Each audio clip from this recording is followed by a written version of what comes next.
Hello, everyone. Hello. Hi, everyone. Hello. Hi. Hi, Dave. Hello. Hi. Hello.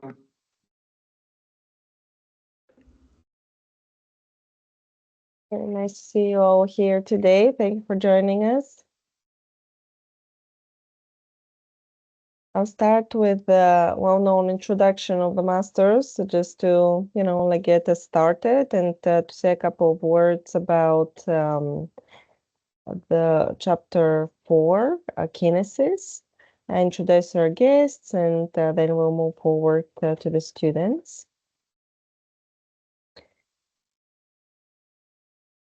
First of all, I'd like to welcome everyone. Welcome to our Master of Science in Computational and Advanced Design program, accredited by the UACEG. The program pushes the boundaries of design and transcends through a multitude of design skills while advancing immensely the students' design and software capabilities. It's organized in 5 leading chapters and 5 technical and theoretical labs that span over 9 months. And today we are reviewing chapter 4, Kinesis. And as I introduce this review, we'll zoom around the work-in-progress mirror boards to display the incredible amount of work that the students have explored. And firstly, I would like to express my gratitude to our students and the educational team for their efforts.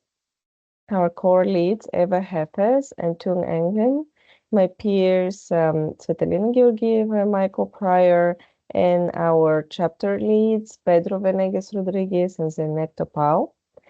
And amongst our new guests today, we'll have some of our returning guest crits from past chapters. We're thankful for everyone's support and time today. It really means a lot to us. Today with us we have Aris Vasiliakos, who has created the Certo Corsa racing scene. He's now the head of racing and vehicles at Wilder World. We have Joshua Vermilion, Associate Professor of Architecture at the University of Nevada, Las Vegas. Mumun Kesser, Architectural Designer at UN Studio. Jonathan Beal, Senior Solutions Consultant at Adobe. Vincenzo Reale, Senior Structural Engineer at Arup. Nadia Kutireva, Senior Innovator at Hoka. She's also our Master of Science alumni and PhD candidate. And Menger New York, 3D footwear designer at Nike. And we also have Walter Smith, who is also a founder of Education Lab and as well as our alumni. Thank you for joining us today. A couple of words about the chapter 4, Kinesis. So the objective here is interknitting the theoretical and design systems built in the previous modules and chapters of the body, the dwelling units, clusters that form neighborhoods. This entanglement of various complex systems is weaved together by transportation and mobility systems, horizontal spatial systems, underground, organic growth-based systems, etc. And students develop comprehensive mobility networks as well as private and public vehicles through various non-destructive and reversible design workflows in Maya, ZBrush, Blender, Grasshopper, and mainly Houdini in this chapter. And some important points you need to keep in mind for this review. This is not an architectural master's, but the program is focused on envisioning a futuristic science fiction scenario. We're reviewing vehicles and transportation systems level design that have emerged from the students' work on previous chapters, living spaces, neighborhoods that they have already developed. And we are also we'll be looking at personal and public vehicle stops and parking, as well as transit networks and transit networks in the city. And please keep in mind that presentation should be contained within 7 minutes, and reviews will have to be contained also within 7 minutes for each team. And Eva and Tunk will help us keep time. Feel free to take photos and screenshots and share the work on social media. And without further ado, I'll hand it off to the first team. Thank you. Okay, hello guys. So first, Steve, you're gonna start with A2. That's David and Henry. Yes, we're ready. Let's go. Hello, everybody. Hello, everyone. Okay, guys, thank you so much for being here. And we are team A2. My name is David Ramirez. I'm a mechanical engineer and a product designer. And I'm Henry van Harens. I'm also a product designer and a 3D artist. Today, we're going to tell you the story of Cetrek through the eyes of one of our characters, which is called Gavor. I cling to the cold, decaying wall. As they pulse, deep and slow, like something buried far below the sand, Kalisar is shifting in small, relentless tremors, holding on to survival.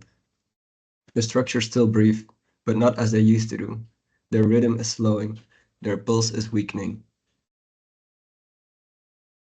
This is not longer just Mutkara, the seed of this ever-evolving capital trying to survive. This is Kalisar, the form it took when survival demanded more.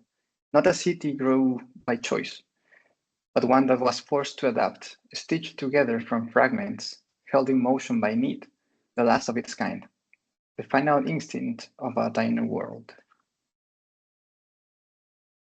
I am Gavor, still brittle, still surviving. My exoskeletons tightens, and my veins drop with the last remnants of energy. I have learned to move within Kalisar's shifting bones, no longer hiding, but never fully safe. Like me, this place hasn't healed. It has only evolved to survive. The beam that feeds us is unstable, celestial, and cruel. When it anchors, it sears the crust until the land fractures. When it leaves, it tears its way out, scarring everything behind, so the city must move, chasing the beam's position to avoid annihilation. If Kalisar ever stood still, it would be swallowed. These forms were grown. Every shape emerged from speed, endurance, and survivability. We studied bone, muscle, and exoskeletons. Some grew from fragments, others from prototypes reabsorbed into the system. Beneath the surface, the public network carry us slowly through the brittle ground. Massive worm-like creatures tunnel forward, bearing up to 40 of us in ecstasy. These are not vehicles for speed. They are endurance machines. Its characteristics are impressive and efficient, adapted to the environment. With its huge claws and drill-shaped exoskeleton, it effortlessly digs and swirls its way through the desert sands. Their interiors are soft and dark, pulsing with the warmth of stored energy. Inside, we rest in translucent pods, suspended, shielded, and dormant. We sleep to conserve. We travel in silence. We survive the journey by doing nothing at all. Each worm houses vital organs, energy sacs, axopods, teeth, and claws, each layer grown like the rest of Kalisar, necessity-made flesh. Their layered composition, echoing the city's anatomy, energy system, exoshell, soft tissue. Together, they form the arteries beneath their skin. When they surface, they anchor into public stations, crooked, dust-buried towers. Some lie horizontal, others tilt upright. Their bent necks extend to form narrow hallways. We crawl in and out through their mouths. These are not grand terminals, they are lifelines, rarely held together, but they work. And for now, that's enough. Above the private network flickers a faster, more fragile flight patrolling the city's upper layers. The jet-like creatures are organic and aggressive. These flyers, while beautiful, are gluttons for power. Their use is costly, and the city cannot spare much, so they are reserved for emergencies. Their use is a gamble, but when the worms are too slow and the path too high, we fly. Each one carries just one of us. To fly, we must merge with the vehicle, nerve to nerve. Painful, intimate. The fusion makes you one. The moment of connection is violent, but when the wings expand and lift, you are no longer a passenger. You are the craft. The wind sings across your shell. The hum of energy pulses through your veins. For a moment, you are something more. The engine tendrils enter through the spine. There is no warning, just heat, then pressure. You feel the veins activate, energy flooding faster than your body can accept. The placenta regulates the surge, keeps the core from boiling you alive, and then the nexoframe tightens, not around you, but through you. From that point on, movement isn't a choice, it's a response. Every shift of thought becomes direction. Every breath becomes speed. The exoshell holds, but barely. You can feel the strain in every layer. The veins flare energy surges. They don't pulse, they scream. And exhaust, they don't release power, they survive it. Flight doesn't come without damage. Nothing in Kalisar does. These creatures rest in docking bays, bone-framed balconies with hard bone landing membranes that adjust to the jet's shape. Their formation hug the jet upon arrival, each one with a central hull to allow boarding. These private flyers surround the city's housings and vital clusters.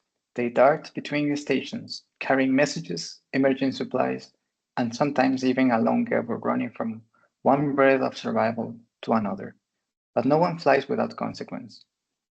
The more we rely on them, the more Kalisar starves. The worms tunnel underground. The flyers dock above. Each gabber is shuttled through this network like blood through veins. Inside the stations and docking bays, the rooms breathe. Pulsing walls, the ribs edge shift with temperature. It is not comfort. It is containment all around Kalisar. A place to stay alive, just long enough to move again. From a distance, it might look chaotic, but it is not. It is intuitive. Every tendril, every tunnel, every vehicle is a part of a larger circulatory system, Kalisar's network. As the celestial beam above shifts position, Kalisar reorients, and the transportation systems follow. Kalisar is a body in shock. Each connection, each tunnel, each flight path is a gasp, a stutter, an attempt to survive just one more cycle. And we persist. Kalisar breathes through these systems. It survives because of them, and so do I. I walk the hollow platforms. I sleep in the belly of the worm. I fly when I must. The systems that carry us are not efficient. They are not advanced. They are simply what we have left. The city was never meant to survive, and yet, like me, it does. For now. Thank you, everybody. Thanks. Thank you, team.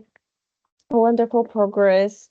I love like how you're really staying true to your narrative and really building, like on it, and like everything is just coming together really in a meaningful way for your presentation and your story. Really well done.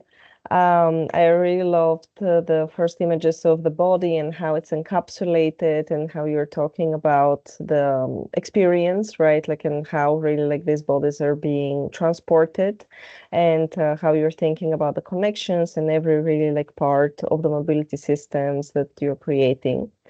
I wanted to ask you which part of the designs in this chapter did you enjoy making the most?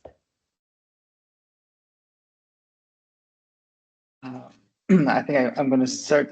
For me, I think it was like the actual connection to the vehicle. It was really interesting to think about how like this creature was merged with the displaying vehicle. So yeah, for me that was my favorite part actually. For me, What was it? I was seeing all the parts coming together from the worm itself. There's a lot of layers, so trying to puzzle something that looks a bit like a drill was fun. Yeah, thank you.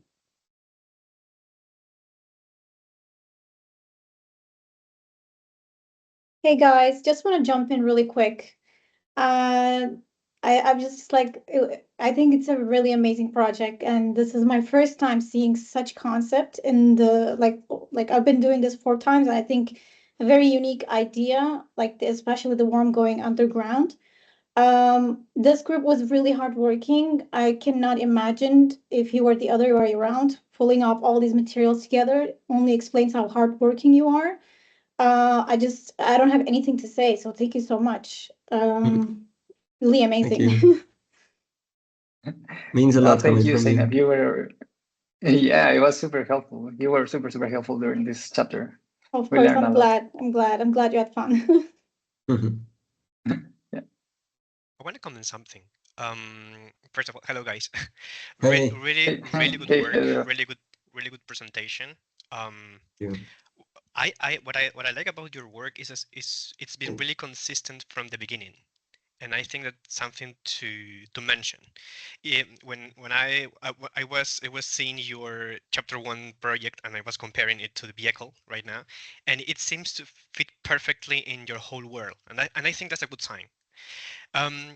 Then maybe something that I invest more time in maybe later is in the post-production, in the renders post-production, because I was expecting the image to be more more like them to have a little bit more like this kind of Dune vibes in the final composition.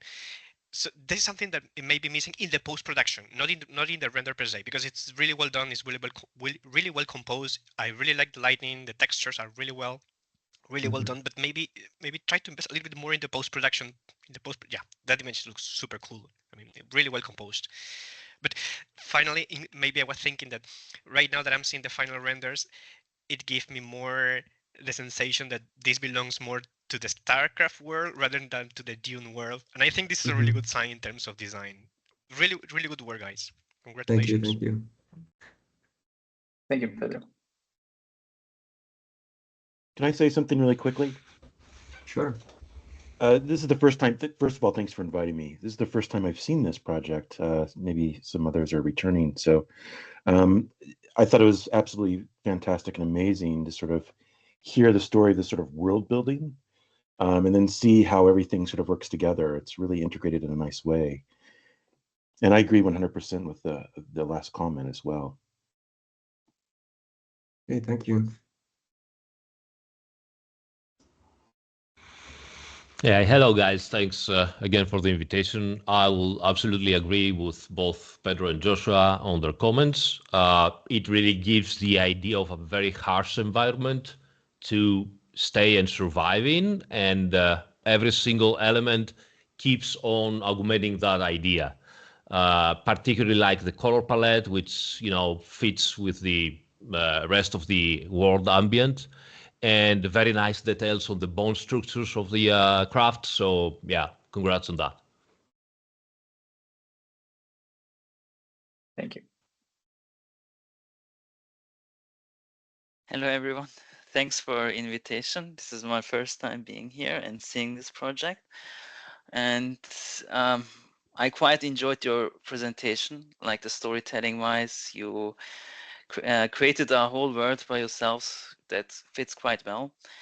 Since I'm also a big sci-fi geek, I can kind of find some similarities with some series, not only Dune and so on, but there are also series with the spaceship. I really enjoyed how you hierarchy-wise, built everything up with these level of interaction between the, I think I will call it humanoid. We are not talking about humans, I think, here. But you can also bring a layer in there as well, like they are maybe the users themselves is more is like how should I say it, build up from many small species. Like we are talking about alien life here, we can't be like comparing them with ourselves. Leg is, for example, something that aligns with a certain design element of the ship. The torso is something like an armor in military. I think I was cut off a little bit. Can you hear me, guys? Yeah, Hello? we can hear you. Okay. Yeah. My connection isn't the best one right now, so sorry for that. Anyways, what I was telling is like if you look into a little bit of history with the armor in the medieval area, or you can also build up your whole whole alien like that as well, that also fits in with certain areas. But besides that, what I would recommend you, I don't know if you watched it, Life Beyond from Melody Sheep, that series. Do you know that? Do you know it, guys? No. Just watch it. You might find some sort of, especially storytelling wise, and how to communicate this kind of idea wise. You might have some clues, and yeah. Besides that, nice work. What was the name of the show again? Melody Sheep. Let me. Oh, Melody Sheep. That's the channel's name. I put it in the chat. Yeah. Okay. Cool. And Life Beyond. I saw it. And Life Beyond is the document. It's like a documentary slash and a music video kind of a thing. He's a composer and a 3D artist himself, so. Funny thing is, we were planning to make a second character because we were like planning to put like more hierarchy levels inside our world and have like more elites, people wearing armor and stuff. But we were learning ZBrush and it was taking a lot of time just to sculpt this one, so we didn't get to the actual creation of the second stage. So that's how we called it. But yeah, actually it resonates quite a lot with our original concept, the feedback you gave us now. I don't know if you know that project, but there was this project where they printed out a certain, I think it was a leg and a torso only. They printed it out and created their own, I think, what was the project's name? Oliver? Something like that.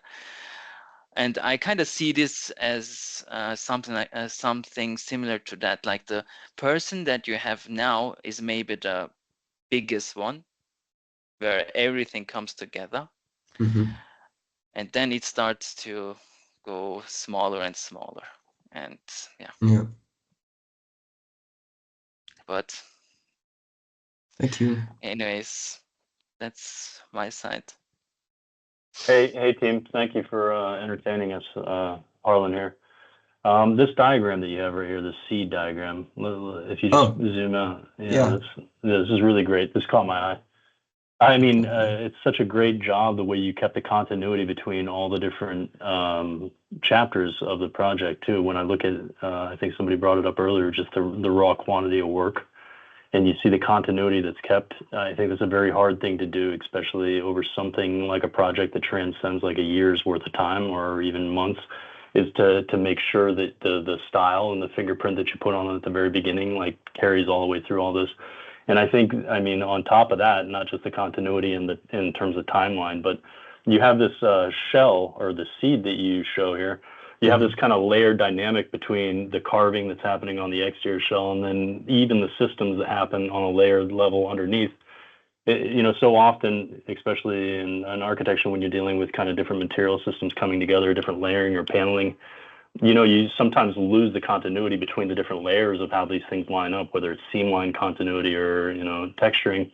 And you guys somehow managed to keep a style through all those different layers too, which I love. Really good work. Congrats. Thank you. Thank you, Harlan.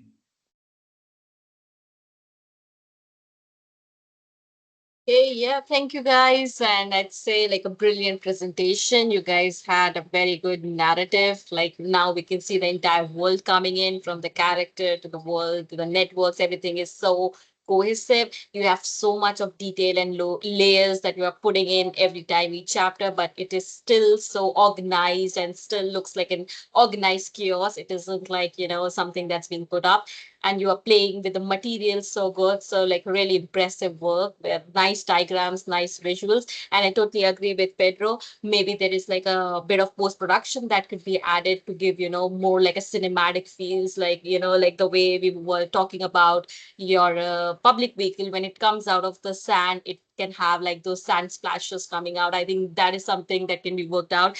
And now I'm just looking forward for your final movie because all the cinematic is gonna come up there. So yeah, looking forward for that. But great work. Congratulations, guys. Thank you. Thank you, Eva. Okay, so let's pass on to the group B. Yeah, thank you, Eva.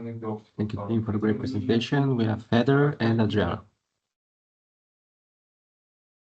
Hi, everyone. Hi, I'm going to share my screen.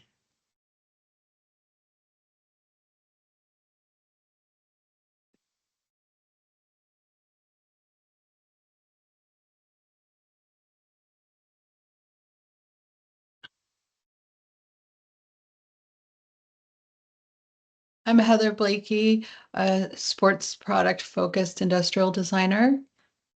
And I'm Adriana Toski, a landscape focused architect and aspiring engineer. This is the Tempest Keeper. The winds of Rafaga never rest. They rage endlessly, bringing with them torrents of rain and violent hurricanes that reshape the land and sky. The force of the storm commands the rhythm of life, dictating how the world moves and survives. Ray and Thorito have adapted to this harsh environment. In this world, motion is survival, and to stand still is to surrender. Through biomechanical augmentation, they become more than survivors. They are symbols of resilience and hope. Together, they embody strength and innovation. Their homes, built as living entities, shift with the winds, offering security and adaptability. Germinating spores spread and flourish, growing into a living system that expands and adapts, anchoring itself securely amidst the ever-shifting flooded landscape. The settlement, called Rafaga, flourishes with the land's energy. But what keeps them moving? What allows them to dance with the storm instead of being consumed by it? Today, we unravel Kinesis, the lifeblood of Rafaga's ceaseless motion. More than just a forest, Kinesis is the network of movement paths, rails, and transportation modes that allows Rafagans to never stand still. We are the architects, rather the cultivators of Rafaga. Through procedural and manual modeling, simulations, and animations, we have evolved the biohybrid vehicles over time to navigate the storms. We are inspired by the resilient insects and plants. Over generations, the line between machine and living beings becomes more blurred, with supernatural features emerging, including enhanced strength, streamlined forms, and shape morphing abilities. This allows them to dance with the storm rather than fight it.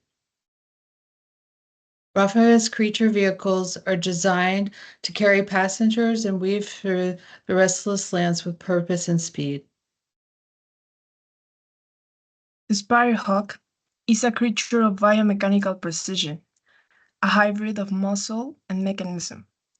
Riders, clad in their streamlined armor, do not merely steer, they bond.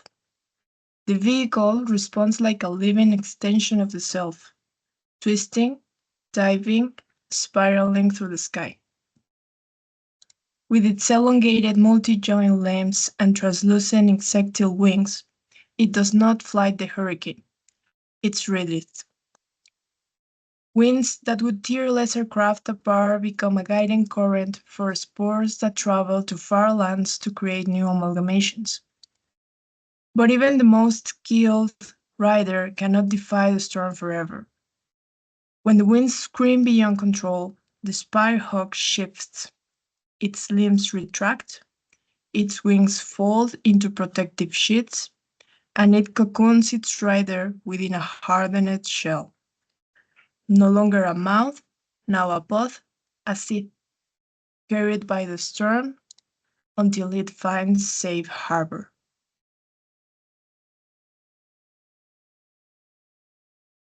These journeys too long, these storms too vast for a lone rider to face. This is where the serpent rail reigns, coiling through the heart of the storm. Its body, vertebral, segmented, alive, moves with the storm, not against it. Fins along each car guide the turbulent air, ensuring fluid motion. At the front, a single Rafagan pilots the streamlined engine, its wings stabilizing against the relentless winds, while a superconducting wheel levitates the craft above the rail below. Within, cargo and fuel compartments are seamlessly integrated, connected by nerve-like wires that relay energy and control. At the tail, a flexible segment moves freely within the rail's range, allowing the serpent rail to bend without breaking. The Spirehawk's riders direct their pods into ports of the serpent rail vertebrae, making the train not just a transport, but also a sanctuary, carrying them safely through the maelstrom. The serpent rail is the spine of many, a collective lifeline that bends but never breaks, supporting all who journey along its path. It wraps around the structure like an ancient forest, resilient in the storms that rage against it. The serpent rail pulses along a network of flexible rails, levitating around the infrastructure, carrying heavy supplies and capsules from the depths below to the towering heights of the amalgamation and back. The Spirehawk's illegal flight paths echo the world's cyclical nature, their descent mirroring the storm's flow, allowing riders to land smoothly despite the chaos around them. They land in synchronized arcs, their riders stepping onto the undulating platforms. In the serpent rail stations provide a place for docking and refueling. The stations do not block the storm, they siphon it, use it, transform it. They are lungs, inhaling the chaos, exhaling stability. In Rafaga, to move is to live. To fly is to understand the storm, to merge with its fury, to surrender control, and to claim it in the same breath. Ray has forged a personal covenant with the wind. Through these systems, the Rafagans do not simply survive the storm, they become part of it. The wind is no longer their enemy, but their companion. The storm is not something to fear, but something to coexist with, an integral piece of their being. The Tempest Keeper, grateful for this thriving ecosystem, looks to the future, hopeful to share her evolution and innovation beyond the realms of Rafaga. As long as the hurricanes rage, so too will they ride. Thank you. Thank you. Thank you, team. Beautiful presentation. I've got the feeling that it's like a sci-fi fairy tale that like you were telling, which was really wonderful. I wanted to ask you, what is something that you found most challenging in this chapter that you were able to overcome? I think it was the most challenging and also the most exciting thing, like to visualize our creatures as living and moving entities, like designing all these stages of transformation and how it should move, and then animating while modeling. I think that was the challenging and the exciting part of it.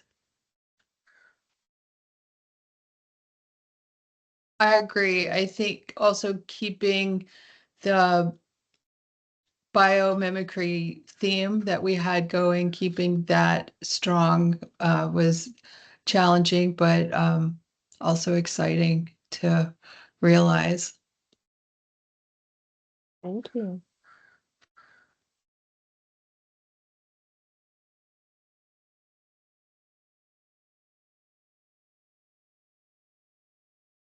Hi, team.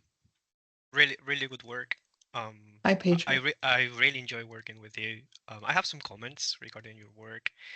First of all, the idea of animation. The good thing about working with animation in mind is it gives you the possibility to rethink the idea that time is also a parameter of design. So and I think that concept fits in your world because your designs in general are not static; they change in time. So I really love the idea of the stages that your private vehicle has, particularly the idea that the pilot plus the vehicle merge together in time. I think in terms of from the concept idea, it's really powerful. Apart from it, I really think you did a really good work in terms of texturing, but there's a couple of things that may be missing in a more general sense. I took some notes here. First of all, I was expecting one render related to the public vehicle. I was expecting to see a rendering where you show your public vehicle twisting on the rail. Right now all your renders related to the public vehicle are just static ones. I mean, they're good. What I mean is that it may be nice to see your public vehicle in a rendering where we see how your public vehicle twists on the rail, because I think that's possible, and I think that was possible. And then I have a question related to the functionality of the public vehicle. You showed that this idea in where the private vehicle attached to the public one, but I don't think you explained how that happened, because it feels like magically you grab your private vehicle and put it on the public one. So my question was, is there any kind of additional structure that grabs the private vehicle and put it there? If that's how it works, so what's the reason behind the station? And if you have the station, why there is no platforms on the station? Those questions are right now in my mind. Apart from it, I think this is a really good work, and congratulations. Thank you. Yeah, the way that we envision the capsule, that the driver is still inside and the driver is merged mentally, can still drive it into the port. And the port is designed to hold it with some indentions that kind of, it squishes in there. In the stations, it is not, our stations are not traditional stations, because our prosthesis can fly. They are not walking and they're not getting on the public vehicle. They are refueling it at those places, and the stations also provide a place for parking, mainly for just staying. We have, where they're pouring things in. So we don't have like a traditional seating. We imagine that the pods are coming in when the train is up at the top of the amalgamation and they're flying in. So not necessarily, or at any point up on the rail. Doesn't have to be necessarily at the station. We could do a better job explaining that. We do have it twisted. I will be sure to get those renderings out and, yes, and post them. Yes, please do it. Yes. Thank you. Yeah.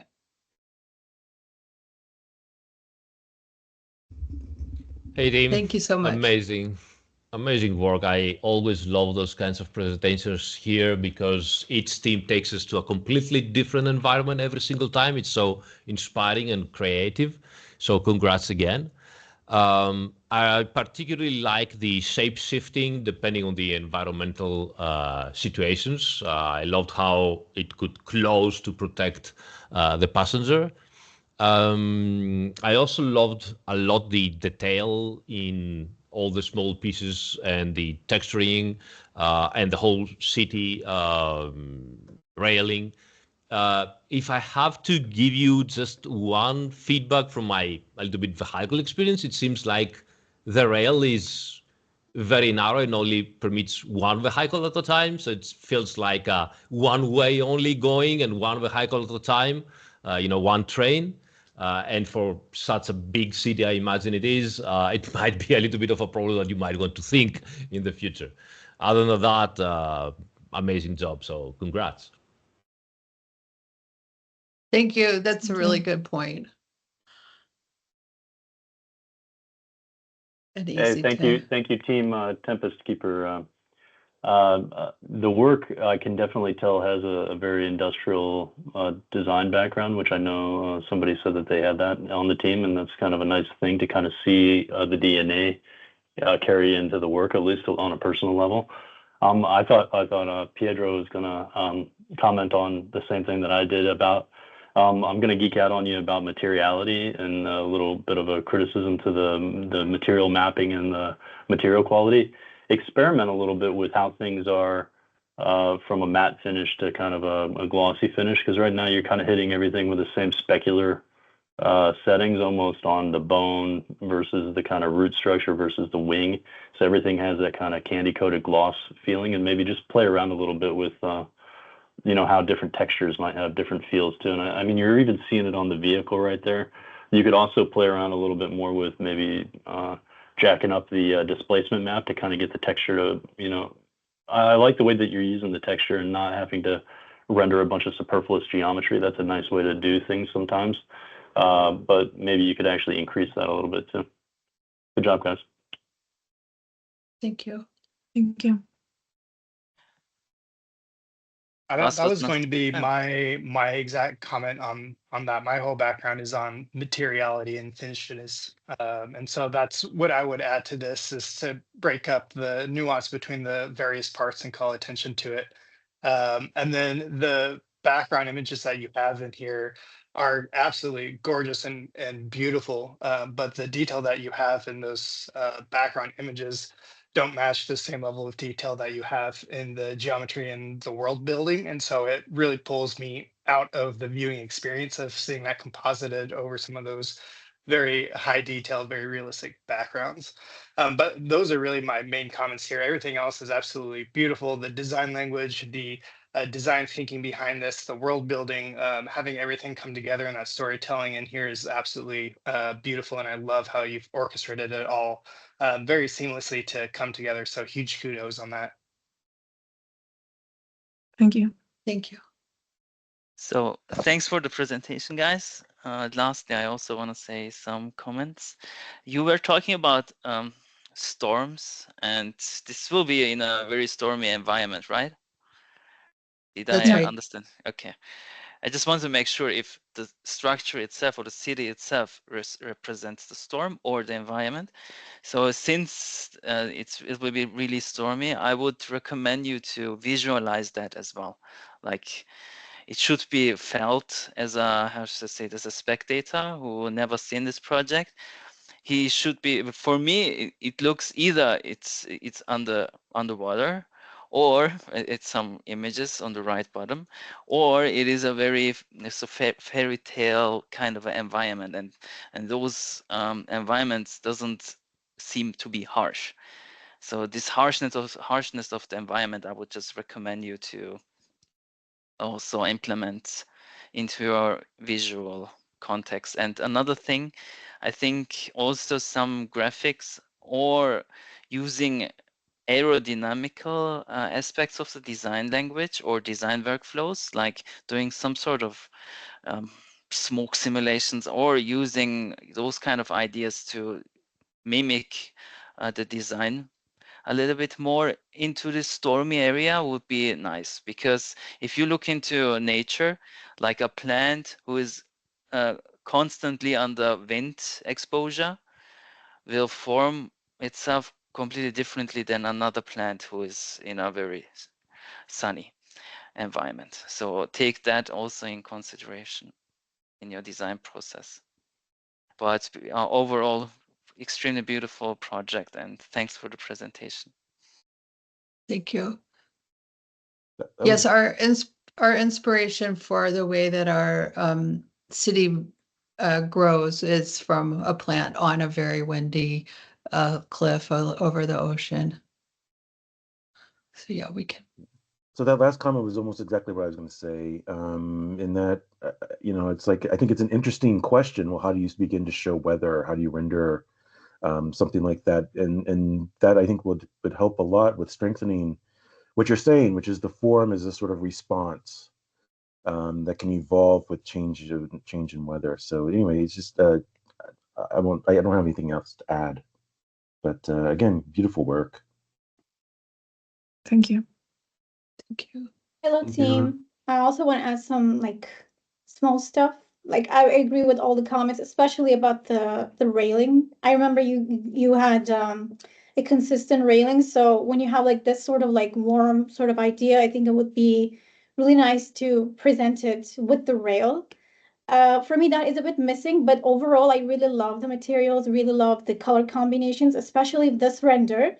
I really like the color choice that you have. Seems very cute and smart at the same time. So thank you so much. You were very hard, this team was very hardworking as well.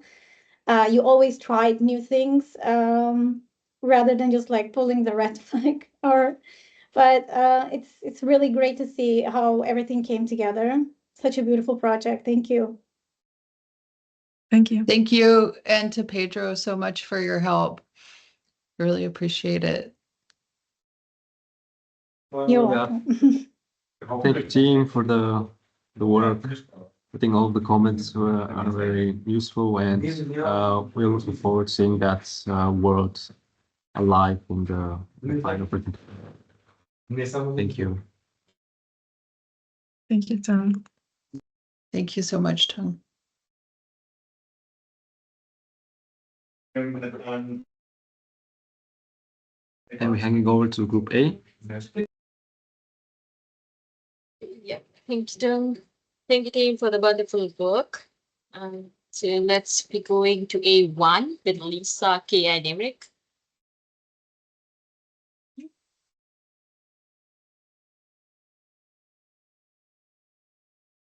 Hey guys. Hey Kay, are you in here? Yep, she's in here. Yeah. Sorry, I'm in here, but I just had to restart my computer, so my Miro is loading up. Okay, cool. That happens. If you At the hear most us, opportune moments. if you hear us stop talking randomly, it's because we're waiting for a GIF to load.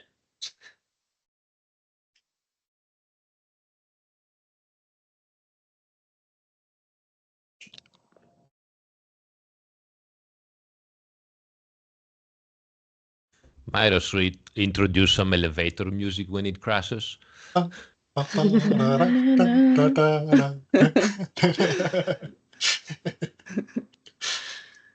Okay. Oh, 1 minute, sorry.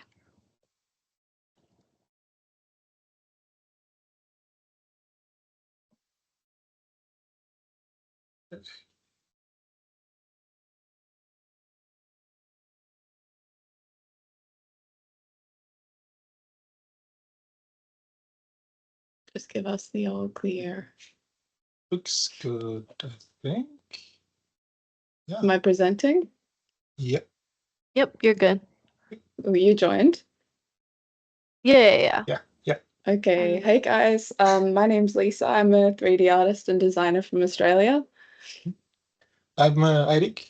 I'm an architect from Norway. I'm Kaya. I have a background in environmental science, and I'm from the USA. And this is the story of E1027 told from microbiologist Dr. Venning's perspective. I was supposed to save coral reefs. That was the mission. SCREAM, symbiotic coral restoration via engineered microbial consortia, was our last hope for a dying ocean. Our SCOBY-like biofilms were designed to bandage heat-stressed corals, inoculating them with thermally resilient symbionts, which would calcify over time, scaffolding skeletal repair. Dish 027 was one of many. Just another culture fermenting on our incubator rack. Until it wasn't. A hollow crystalline mass erupted from its surface. Suspended inside it was a tiny creature, delicate, spindly, translucent. It drifted not like detritus, but with purpose and awareness. E1, I labeled it, the first. I called my colleagues over. We deployed the pipetting robot overnight to sample the mutation, but the next morning we found the machine inert, encased in more glass-like growths filled with E1s. We watched as a city bloomed. Crystalline structures climbed the pipette nozzles like ivy, bridges, terraces, coils, support struts. We began to name them. Habitation reef, reproductive capsules, and the brood spires where incubating eggs clung like dew. When the principal investigator ordered its destruction, I understood the rationale. E1027 had been ruled a hazard, an anomaly beyond containment. I hovered my hand over the dish, the sterilizing agent ready. Then I had an idea. I scavenged the lab for microscope robotics, dismantling them piece by piece. Actuators, fiber optics, servo motors, components no larger than grains of rice. I loaded the mechanical parts into the pipetting robot, feeding them down the nozzles into the dish like offerings. What I was hoping for, I'm not sure. Proof of intelligence, perhaps? Or a chance to escape. By morning, the parts had vanished, and I couldn't believe what I saw. At first, it was just glass tubes, panelized borosilicate conduits that snaked through the city like arteries. Then came the vehicles. A sort of train, long, segmented, vaguely anthropotic, navigated these arteries like eels. The walls were formed from calcified biopolymer composites integrated with neural mesh to sense the environment. Flex joints crafted from hydroformed memory alloy allowed them to twist and glide smoothly through the turns, responding to curvature like tendons around a bone. The exterior was laminated with microbial skin, a soft, self-repairing blend of chitosan, bacterial cellulose, and graphene-infused protein matrices that adjust texture in response to pressure and humidity.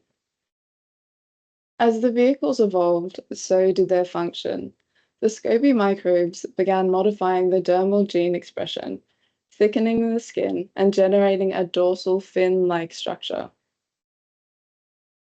An adaptation that allowed more E1s to travel together in groups. The fin also served to stabilize the structure and regulate internal airflow. Inside, the communal chamber became a more defined rows of hydroformed alloy seats, mounted to the vehicle's frame by exposed support poles. The design felt anatomical, like vertebrae lining a soft, breathing tunnel. Bioelectric tendrils protruded from the back of each vehicle, steering whiskers and tactile sensors. These tendrils gripped the tube walls, stabilizing the vehicle's turns. The vehicles were pulled by vacuum propulsion, moving from node to node through pressure differentials. Each element serves both structural and sensory roles, no clear boundary between infrastructure and inhabitant. And here you can see how form, material, and function converge into a cohesive architectural system.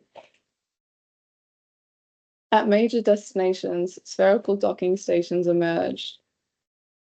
Each was a hollow calcium carbonate lattice wrapped in a semi-permeable mucosal membrane. These airlocks maintained E1's microclimate while keeping the vacuum chamber sealed. Mechanical armatures reclaimed from servos extended like pedals, ensuring each securing public vehicles into socketed clamps between tips. The network behaved like a circulatory system, ferrying public vehicles full of E1s through the city. That wasn't all. High above the city, suspended from one of the upper pipette nozzles, was something new. A geometric nest of truncated icosahedrons. Mathematically perfect geometry. They were hangars where private vehicles roosted. Unlike the public ones, these vehicles flew, compact single-passenger aircraft, smaller and more deliberate in form. Their bioplastic shells enclosed hardened titanium endoskeletons, repurposed from dissected lab optics. Microdroplet expelling thrusters propelled them through the atmosphere in looping spirals, leaving faint trails of mist in their wake.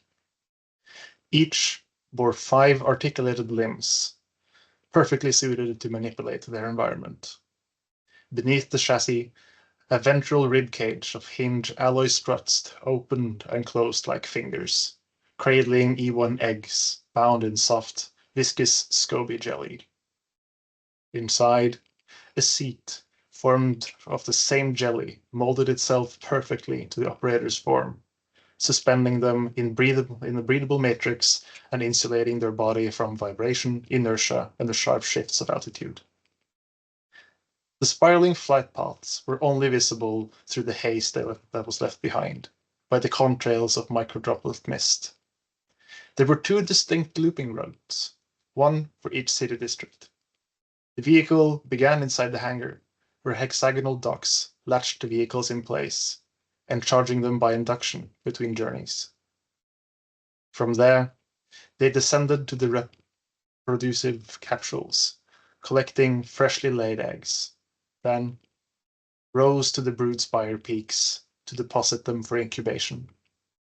As the eggs matured, they slid downward, where the vehicles collected them again, ferrying them to the habitation reefs, where expecting families awaited the delivery of their hatchlings, and then back to the hangar. A perfect circuit. I stood there, speechless. I gave them parts, but they had engineered purpose. And maybe, just maybe, they were building something bigger. 2 nights ago, with my microscopic lenses, I saw one of the private flyers break its loop. It hovered near the edge of the incubator door. Perhaps it was built to be more than just an egg courier. The driver looked at me, not by accident, not reflex, like it was waiting, like it wanted me to follow. I hadn't saved coral reefs, but maybe I'd helped build a lifeboat. Thank you. Thank you, team. I love like how this, project is getting more and more, integrated, and there is like so many things like happening simultaneously in this world that it's emerging. So I really love that like you're looking at it from a different scale and perspective, and you're putting so much emphasis onto the storytelling and like how you're thinking about like each aspect of it, and how the storytelling is so integrated into the design thinking that like you're introducing. I love the curation and the materiality. I feel that sometimes I think with the vehicles, especially like on the first ones, I would wish to see more integration of the body of the prosthesis and the vehicle. I think that like that was something that like I didn't see enough, or like it wasn't very clear like to me like on how like this integration like happens. I think that like the vehicles are very, unique, like in their design and the way that they're organized, right? But I think that that's something very important, like this, connection between the two, the body and the vehicle, since here, like we're seeing more and more the vehicle becoming an extension of that body in this chapter. Yeah, nice. Nice, thank you. Thanks, Pavlina. Thank you.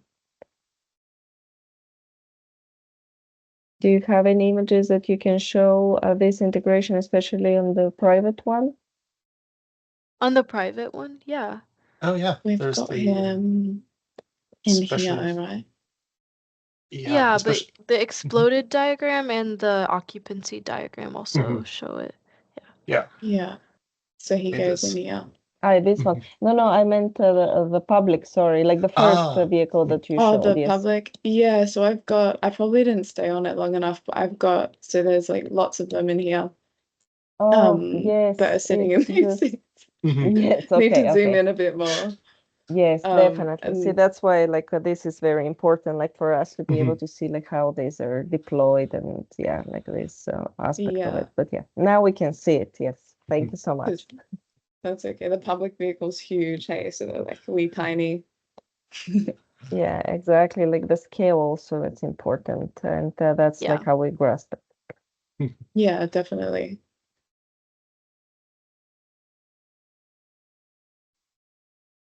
How do you guys like integrate it, like all these like so many different ideas like coming to life together? Like I was like teamwork and like how is the story evolving through it? There's been like a positive, like a yes man attitude about it. It's like as long as it looks cool and can make sense, if you just think about it a bit, then we have been very good at giving thumbs up to cool ideas. Yeah, we did a lot of experimenting, and not obviously a lot of them led to dead ends, but we encouraged it, and the small percentage of ones that led to good outcomes produce something that we were very proud of. Yeah, what I love about your work, guys, is that it's definitely like the vehicles are like non-expected, right? Like the way that like they emerge and like how things like look like, and they're like some seemingly odd, like like even like geometries that are emerging. But I feel that like in the scheme of this project, like it's somehow like everything like it's integrated in a very good way.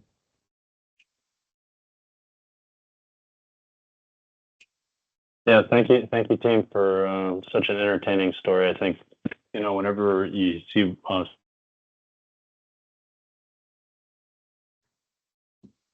Did he just lose connection? I think so. So. Yeah. I just lost Harlan. Maybe I can comment something. Yeah. First of all, congratulations, guys. Really good work. I think something good about you is that you had a very clear vision from the beginning, for what I remember. So I think that's a good sign in a teamwork. And I still feel that I have still issues with the scale, but I don't think, and I don't think this is an issue because of the modeling, but I think it's an issue of the render engine you're using, because for some reason I still think that using Keyshot give us the impression that we are seeing an industrial object rather than a tiny or micro object. So even though the renders are really good, I was really skeptical about using Keyshot, but I think you really did a good work in terms of rendering and composition. But apart from it, I think probably Keyshot was not the best tool for you, keeping in mind the scale of your object. So the only thing I look forward to happen is to render everything in Unreal Engine. to see the real scale. I'm using to see the Redshift. real scale of your object. You know. And even using Redshift, it gives us the impression that we are seeing an industrial object, not a living entity, organism in its environment, in its mechanical or organic environment. It still feels like an object that I could buy from Amazon. You know what I mean? But apart from that, it's a really good work. I think you did a really good work. I really enjoy working with you. Congratulations. If I could Thank you so ask, much. what about Unreal Engine do you think like would give it the better impression of scale? I just don't know much about it. Probably maybe is the background something that is not helping us to understand the context of your vehicle. So in consequence, it's really hard to understand scale. And maybe you have maybe because of the size of those mechanical elements you still have. So it's really hard to understand. So when you see some details, you understand it's tiny. When you see the more overall renders in where the mechanical elements appear, it seems to be big. So not sure if that's everything because of the render engine, or maybe the mechanical elements needs to be smaller. So, this issue it's more clear in the private vehicle, because the private vehicle has really big mechanical elements. I think we discussed that. But I would say maybe we should try a different render engine in where we can control the focus better. Okay. Well, we will be learning Unreal Engine very soon. Excited to get into Unreal. But apart from that render issue, really good work. Really good work. Thanks, Pedro. Hello, team. Very nice presentation. Thank you so much. From during the week that I joined, major decisions was made. I mean, it was very obvious from the beginning that this project is going to look very nice at the end. I really like that, like lab cold, like that, like calcified mood that you want to give to the project, and then really nice results. The only thing that I'm going to comment is on I think, docking stations on the public network. Just because I remember it was like the Sphere was there, but okay, like the scale of it, I'm not sure if I am, yeah, this, you mentioned like gel, maybe, I'm not sure, should there be more details? Maybe the scale, should it be considered again?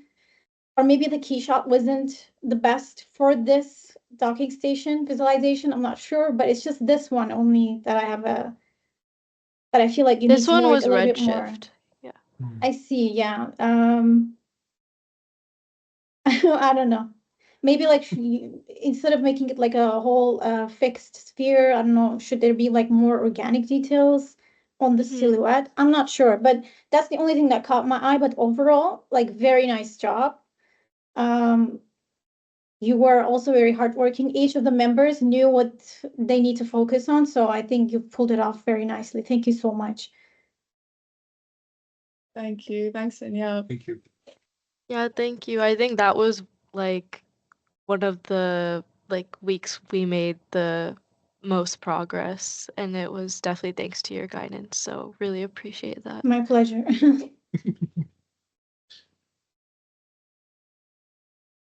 And for Eric, maybe, sorry, just that render when you were showing there were some items I maybe missed it.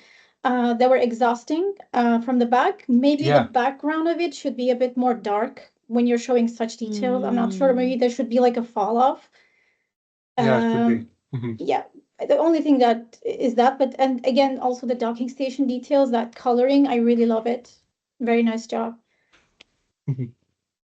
Yeah, this renders are very nice. Yeah. Lastly, if I can jump in real quick before my laptop goes out. Thanks for your work. It's really beautiful, and the narration and so on was also really great. I really dig into these kind of stories a lot, especially in the sci-fi niche. And I don't know if you know the Rick and Morty episode where they have this where Rick has this generator, and for the generator he created a whole Earth that generates That's such a good this one. energy. Yeah. And I think I feel this vibe here as well. And especially like maybe you have this one energy source that you kind of let people create here in your element that the professor in his lab uses. Maybe that has some sort of how should I say, a certain color that you can see always in a super small details in every image that you have. Like most of the time, the vibes are always the same, but one color that always sticks out. This can be, for example, in this image, only how should I say, it's super tiny details that can be seen as like.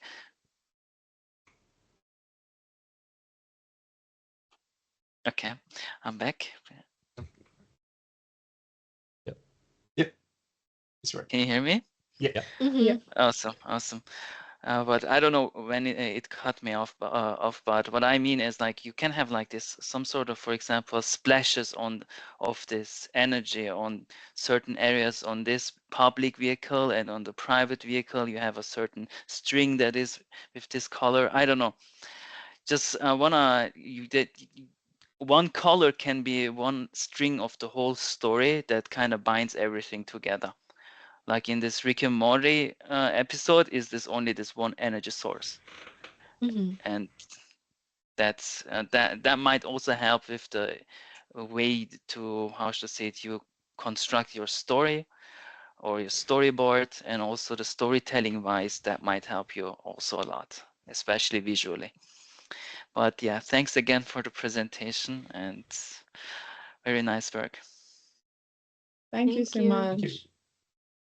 We kind of had that in our last chapter with this like bioluminescent color that would kind of reflect off the surfaces, and it was kind of cohesive. But yeah, I think it's showing through a little less in this one because I guess because the vehicles are partially like made from the human world and their world, but I think because that's I a just good had point. like I just really wanted to make something creepy and anemic. No, it's fine. It's totally fine. But I think like you don't really need to put, like, how should I say it, a whole texture, luminescent texture on top of it or something like that.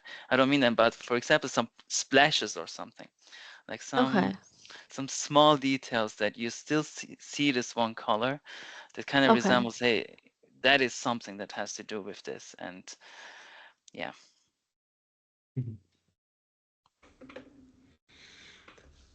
Hey team, amazing presentation. I love the very consistent lab aesthetics, and I also really liked the whole narrative behind it and the very fast evolution, if I understood that correctly, of the species. I will stay a little bit on the scale that Pedro mentioned before. Now I know, it's 7 minutes. You already done a lot to present everything in 7 minutes, but I still haven't understood the scale. So starting with the narrative that's saying that this is evolving from a coral kind of structure, I thought everything was extremely small, microscopic.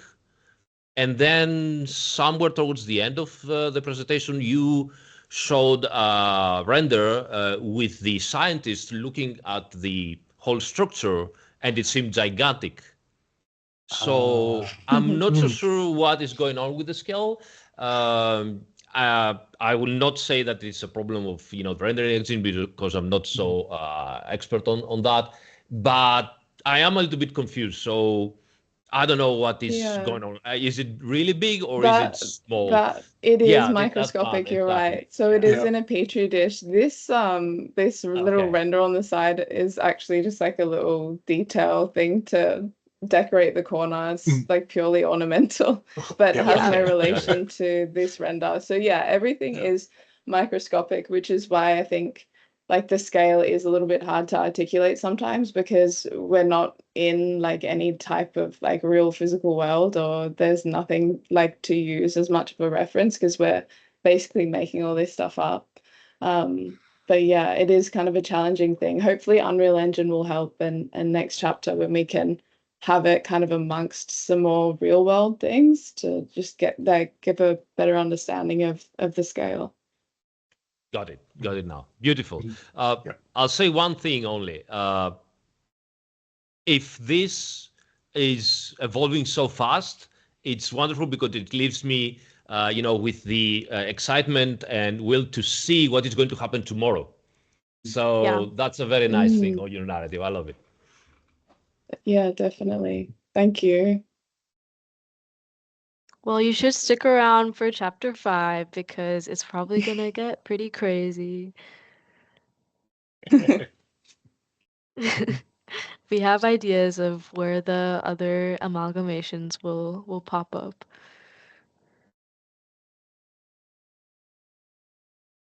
Yeah, I'll add my couple cents here. I completely agree with what everyone has said so far. Absolutely beautiful presentation, absolutely gorgeous storytelling. I felt very enwrapped in the entire process. Everyone had a very common theme and the way of speaking and just bringing the viewer in through the entire process. So very beautiful work on all that. I'm a huge sucker for translucency and bringing that into the narrative. And so it gave me very Westworld vibes in the beginning with some of the mechanical and Yeah. translucent parts. And that was a wonderful throwback to where I've come from. And so I really liked that coming into here. The microscopic ideas is simply phenomenal. So I really like that. It is a very hard thing to visualize. It's not about the render engine, especially with today's path tracers. You can do just whatever you want with it. But the big difference there is really how you play with the depth of field and the macro and micro structures on the objects itself. And that's how you can really pull things apart. And so you can look at and get inspired by a lot of microscopic photography. But that being said, the stuff that you're doing here doesn't exist in the real world. So you're not going to come across really real world examples of what this would look like at that structure. So there's a lot of imagination in here into what others have said. It comes down to that storytelling and somehow bringing the people into a much better view of what that that level of detail looks like. So I don't know if that's like coming at real world scale and then like having an animation and zooming in and building and bridging that connection for the viewers. But other than that, I really like the scientific clean scene in here. I really like how you've blended different design styles and aesthetics and curvatures throughout your whole narrative and your entire world. So I felt that you just did everything lovely in here, and super excited to see it all come together for you all. That's awesome feedback. Thank you. Westworld, the title sequence of Westworld was such a big inspiration, especially for color palette and everything. Yeah. We literally we scrapped like a lot of the old concept and went with the petri dish and were heavily inspired by that title sequence, and like that was supposed to be the liquid medium the SCOBY was growing out of. Might be my favorite series of all time. Did you also check out the theory of Westworld or how it connects with the hyperreality theory? It's That's just a rabbit hole. like it's you would find some sort of, how should I say it, lots of gems for your project story. Let's say it that way. We should check it out over spring break. Yeah. Oh yeah.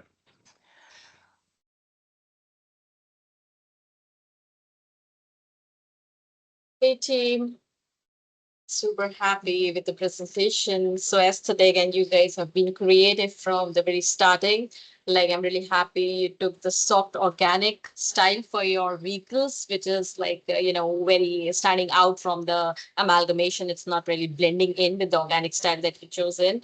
So I'm really happy with the animations, the extra efforts on the rigging that you did, like the diagrams that you put in. So really a lot of work has been put up in this project. So huge congratulations. And it was really amazing to see this project coming, with all the details. And I totally agree, like the scale somehow with your project is misunderstood because like we are inside a dish and we do not really have an environment to absorb and to evaluate the scale. So probably when we are in a movie and you're moving inside that environment, it's gonna give you more understanding of the scale of the environment as well.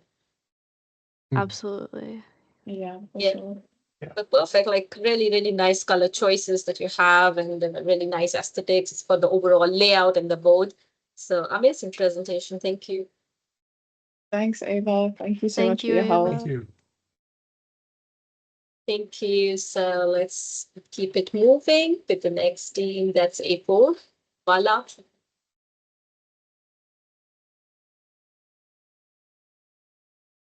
Yeah, we'll share the screen.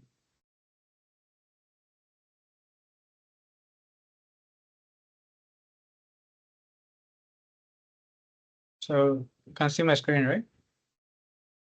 Yep, we do. Yeah. I think they are still in the presentation mode. I think everyone need to exit. Oh, if Evan, you guys can leave the presentation note. Yep, just try. Yeah, I should be out of it. It says I'm out.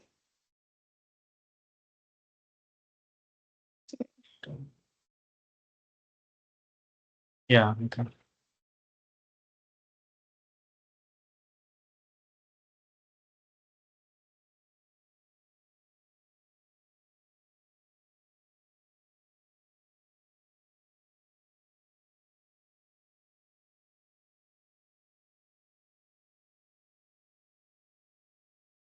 Hello everyone. I'm Bala Murugan from India. I have a background in architecture. Cryo 28. Let's begin. Hi, I'm Kaira. In 2018, after an asteroid hit Earth, exposed an electromagnetic anomaly in Sahara Desert, scientists opened a portal to a parallel universe called Proxima Centauri. I was one of the 15 chosen to cross over with exoskeleton suit powered by this anomaly. There, we discovered towering crystalline cities, the reminiscence of an advanced civilization called Ranas. When the portal closed, the crystals surrounding us became our lifeline, powering our suit and sustaining us. But their influence extended beyond survival. They transformed us. We gained enhanced strength, speed, and endurance. Our skin evolved, partially becoming crystalline, offering protections and energy manipulation ability. We even developed telepathic communication, harnessing the planet's unique energy field. Our corpuscle follows leaf-inspired formation with an organic integrated interior. Designed as a prototype, it allows for expansion by incorporating essential spaces required for the habitations, research, and research management. We recorded the process of expanding the amalgamation and controlling crystal growth, ensuring future generations can further develop it. Proxima Centuria's energy field fluctuates between peak of crystal growth and dormancy. To survive, we learn to store and ration energy while strategically expanding amalgamation's shield against harmful waves. By controlling crystal growth, we secure a stable energy supply. Our expansion is based on three key structures: Omnicore Tower, a hub evolving from administration to residential and recreational space; Nexus Tower, evolutionary nexus;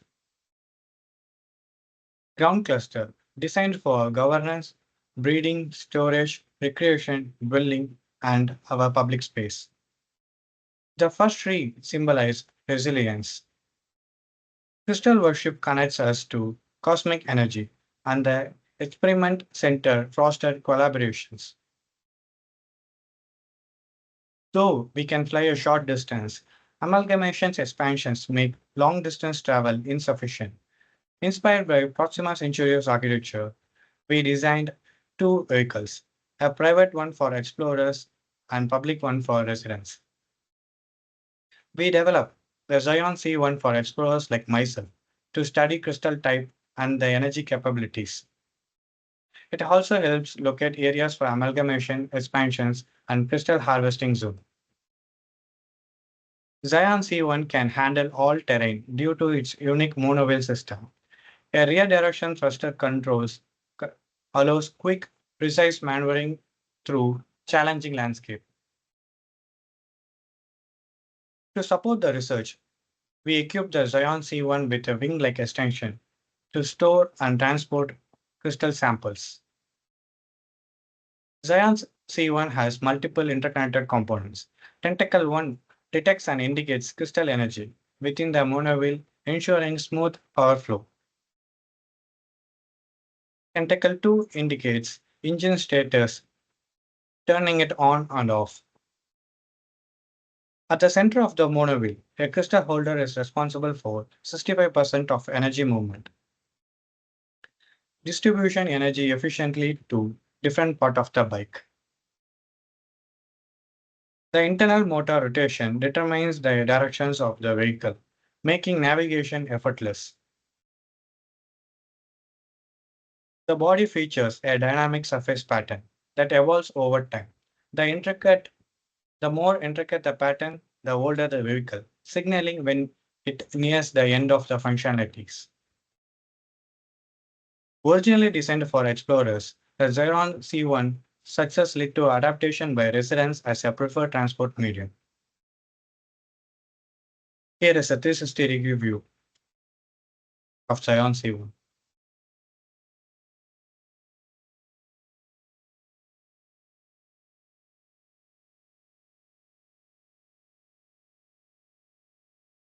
We designed the Prism glider to connect neighborhood efficiently. The entry is positioned on the sides. We shaped its design by prioritizing comfort based on our updated proportion. Using this foundation, we developed the exterior structure. The Prism glider features the same dynamic surface as Xeon C1, serving as an indicator of its aging purpose.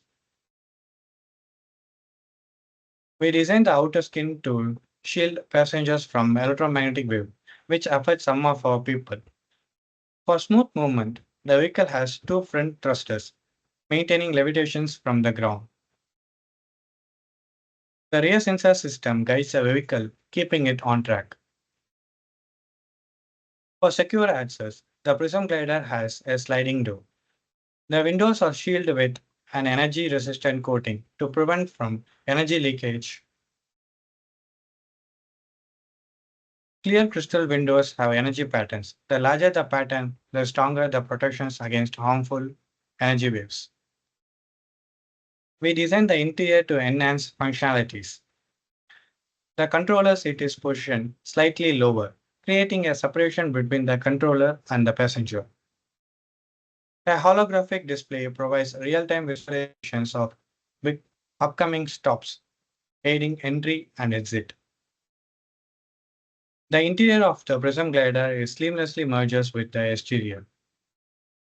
Here is the 360-degree video of Prism glider.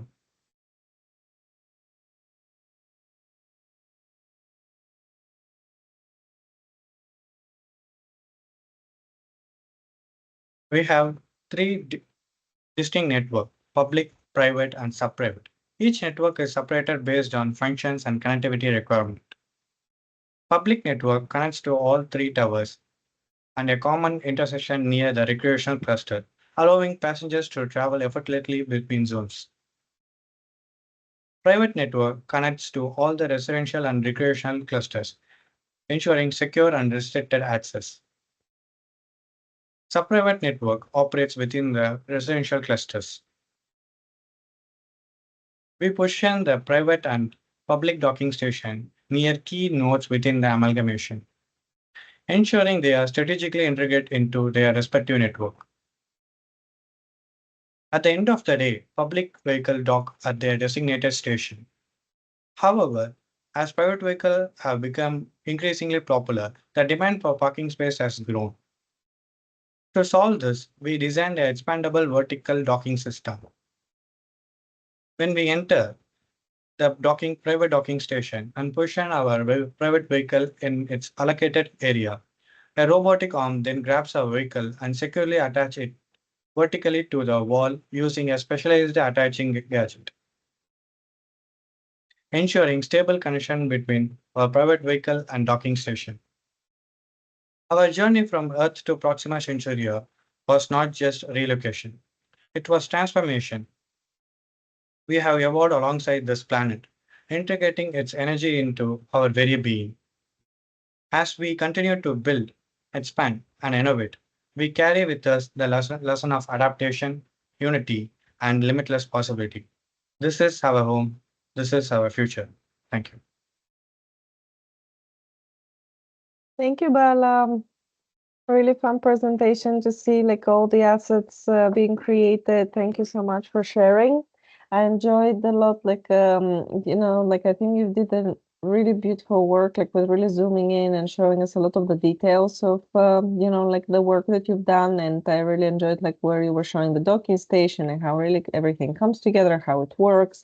So and yeah, like I think that was really great to see because like you were really dissecting each part and like showing, you know, like how it works together, and that's really wonderful. So there's also like a one-man team. I think it's really commendable, like what you've achieved in this chapter. Well done. Yeah, thank you. Thank you very much.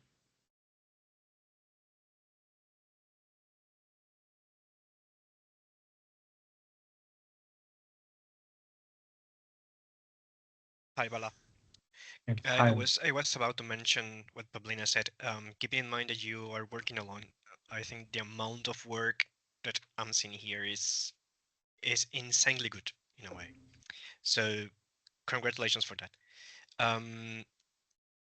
So then, in the other hand, something that it would have been nice to invest more time is texturing, I think. Even though you have a really good work in terms of amount of work, amount of assets, really well done. Even you design the interior part of the public vehicle, and you have the kind of structure in where we can see your public vehicles being attached in this interior structure, this kind of cylindrical structure that I think you have is, I think is next to it on the right, is an interior. Yes, I think, for example, just designing this structure will require weeks, I think, and the fact that you did it is a really good sign that you are really clear about your vision. And that's a really good sign. Sadly, you're using the same texture in the whole project, which in a way is a shame because there you have a lot of beautiful details on your vehicles. For example, in the private vehicle, you have a lot of beautiful details that sadly cannot be highlighted because of the texture. You're using gradients in all the vehicles. Apart from that, I think it's something that can be improved for on your final video, I think, because the morphological studies are really good, I think, in both of the vehicles, even in the stations. It's the first time that I think that I see the station, and I think the station design is really beautiful. You have this isometric view of the stations. Could you show us that one? In from morphological perspective is really beautiful. You have a lot of parts there. Textures needs to be improved because for what I understand, the scale of this structure is huge enough to show details, a lot of details, not just planar colors. But I think even the structure of the middle has a pattern on it. I think you can see it in the next render, the one at the right. If you make a zoom in, I think I saw a pattern on the structure. Not sure if that's the case, but I thought it. But my point is that there is a lot of room for improve the texturing part, and I think you can do it. But in a more overall sense, it's a really good project. Congratulations. Yeah, I will keep that in mind. Like, for me, like, the difficulty was like I have something always in my mind as a ready-made idea, but when I'm executing, the amount of time it takes like differs. So I always try to go in the comfortable way I am. So for me, like I started with Macaposel and these techniques. So I continue this because the amount of time I'm allocating for applying materials is comparatively less, compared to the modeling and idea generation part. Yeah. I know, but my point here is that a good sign of, I mean, a good sign that you have a really good work is that when we were discussing during the class, you were really sure about what you wanted to do. So that's a really good sign from, in the design process. I know that you are working alone, so of course there was not enough time to do everything in detail. But the good thing is that texturing is something that could be improved later. I mean, we have time to improve it, I guess. Yeah. No, I agree 100% with you, Pedro. I think that like the design is amazing. And Bala, going into also finals, right? Like you can pick a couple of things that like, like you can zoom in, like it does the vehicles and, create like really zoom into the materiality and colors, like differentiate a little bit. Like, so, there is an opportunity for you to improve, right? Like on that. And I think that you see also like everything really like coming to a totally different level, like when you do that. But again, it doesn't need to be like the whole project, like being reworked. It's just like, again, like figuring out which are the heroes, right? Like of the story. And when you come to the final, like there's going to be definitely a lot of curation and editing and decisions to be made of what exactly you're going to be showing and how. So I think that that's going to be the best time to really, incorporate and think about like some of the feedback that Pedro is giving. Yeah, sure. Hey, Bala. Thank you so much for the presentation. The last time I left, you were in a situation where you needed to do a lot of things, and I'm really glad that you were able to do everything for today. You even added like those moments, those like moments where you show the public vehicle on the rail, and really, really appreciate that. I do agree with the texturing. I think you need. I just because after seeing the first stages of your chapters, like the color palette, I understand why you chose this palette, but still there, in my opinion, there should be a little bit more contrast is missing. It looks very pale. I know that just because I'm saying this because I know that there are a lot of details that you worked on, and those details, each of them are like requires different techniques. And but when we see your renders, we don't feel those details that much. So apart from that, the public vehicle, I'm just going to comment on that. Maybe I really appreciate that interior skeleton. I remember how important it was.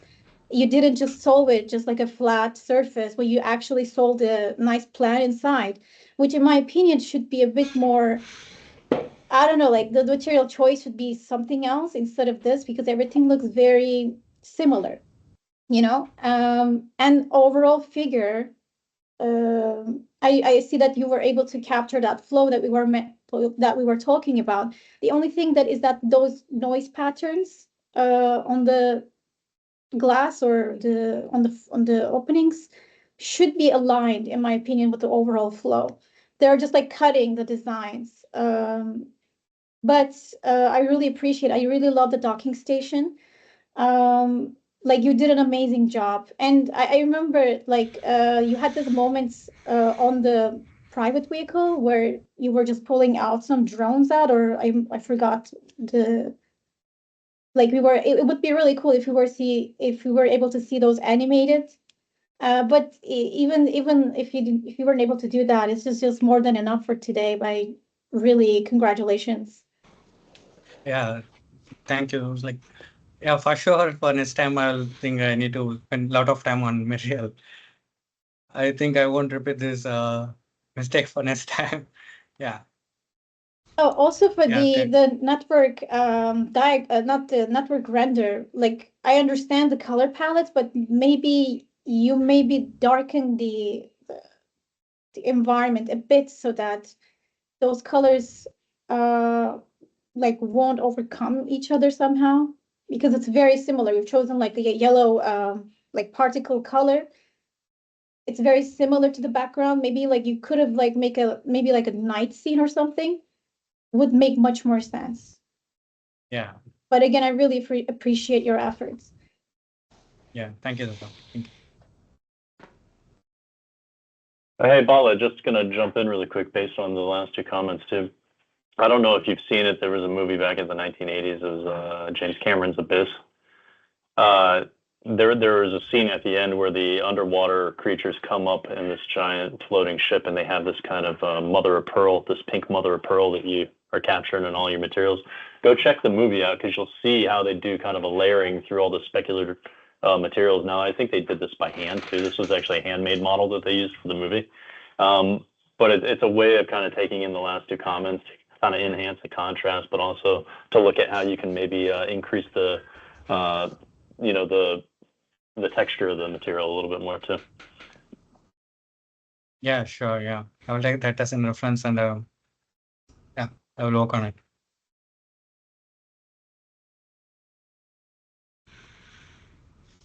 Hey, Bala, thank you so much for the presentation. It seems evident to me this is a amazing one-man show. And you know, you did incredibly well. I can understand from the whole presentation how much effort and work you had to put into that. Your mentors might hate me for that, but I'll put my old man hats and I'll tell you that I'm struggling myself when I have a lot of amazing ideas and always too little time to put them all together. And sometimes you have to, you know, bite the bullet and focus on the most important things and leave some of the other stuff out. I think to me it's evident on your station. You did an amazing work there. I loved it. I liked the texturing and everything. And on some other parts, it seems to me that you didn't have the time to complete your vision that you had in mind. So all the other you know, advice you got is on point. From myself, I would say that, hey, sometimes you just need to focus only on the things that you have the time to make them perfect and then go to the other details.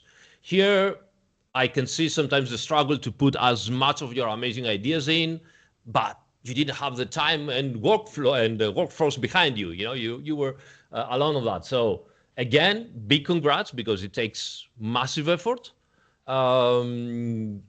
But I can see the you know, the potential into that. Yeah. Yeah, I can see, like, when you guys start critiquing, like, I can also see that, okay, here I need to focus. Yeah. Yeah, I can see the mistakes which are done. Yeah. Yeah, thank you for the comment. Don't get me wrong, there are no mistakes, honestly. I cannot find mistakes. I can only see on some of the many renders that with, say, a week more, you could have make them, you know, explode from colors and textures and everything. Yeah, that could be that, but in the given, yeah, I think I have, like, in terms of time, like, I didn't allocate it properly. I think my time management is like, I think that's the issue. Like, I spend most of my time in detailing, but I didn't visualize how I'm going to, you know, change it to render form so that you can visualize. So I was keen on what I want to be detailing and what I want to show to you, but I can understand now that I'm not able to show the details which I really work on it. Yeah. So that's a drawback, but yeah, I will keep on working on those areas which I need to. Yeah. Well, also, like, keep in mind, everyone is telling you the same thing. You went above and beyond. Like, it's like there is no mistake. There is nothing that like you did wrong. But just knowing that like we're still in the middle of the process and you have a final presentation, like these comments are more like to tell you, hey, like you have all the work, like you nailed it, you killed it, right? Just keep in mind when you go to the next presentation where you have more time for curation, that's your time to make these edits. So yeah, I just wanted to echo this because I feel that like you feel that like you didn't do something like with the limited time you had, and you did, like you did so much, and we're really appreciative of like everything you did, Bala. And I think that like we're just so surprised and so ecstatic to see all this work coming together. With, you know, like we're just giving the comment for like one more step, like for your final. So it's, you know, it's absolutely like on its best level. Yeah. No, I don't understand, but those like something like I can't, I don't know how to explain. It's like an inner mechanism for me to defend the things. So yeah, but yeah, I can understand the things. Yeah, sure. Hey Bala, huge congratulations. Like powerhouse you are, like you did so much of work. Like I totally agree with all the comments that we're receiving about materiality. But as Kablina said, there's nothing about a mistake that you have left behind, but there is a scope of how to improve it in future, like for the final thesis. But I would also say we started materiality very late. As you said, like we were just working on the details, and it's evident with the work that you have. Like you had a clear vision that you have wanted to achieve, and you nailed Houdini as well. I would like to mention that because like you were not just dissecting the details for the diagram, but in Houdini you were exploring so much of it, and it's evident from the details of your vehicles and dockings and everything that you made, and you learned a lot. So I think now is the time, like you can just improve on it, like improve with a better materiality when you present for your final thesis. But at the moment it's a great job and a very aesthetic and a visual appealing presentation that you put up, like with a solo force. It's amazing. Yeah, thank you. Thank you. Yeah. Thank you. Last but not least, if I can also add small thing is, I think you build up a very rich library of not only colors and schemes, but also forms. What you need now is only like cook with them. Like you have the ingredients. You need to start seasoning them and bring them together and make a. I think I got your story, but I think in order to make it a stellar story, you need to you need to heat it up a little bit more. But I think time-wise, I was also always the guy who worked alone, so I know how it feels. But that's also much more, how should I say it? I find it lots of times find myself much more efficient working alone than working in groups sometimes. But don't let that, how should I say it? Don't let it put you behind. Just try to make your work much more efficiently. You know how to put things together very well. Just stay behind it, and I think the next chapter you will have the opportunity to bring this one to the real level that it should be in. But yeah, that I just wanted to add that as well. Yeah. Yeah, we'll keep that in mind. Like I have noted the comments for every comments for today, so I'll keep on working on them. Yeah. Thank you, Bao. Yeah, thank you for the comments. Sorry. Yeah, thank you, Bao. Thank you for Yeah. the project. Yeah, let's go to the group three. Yeah. Lini and Ricardo.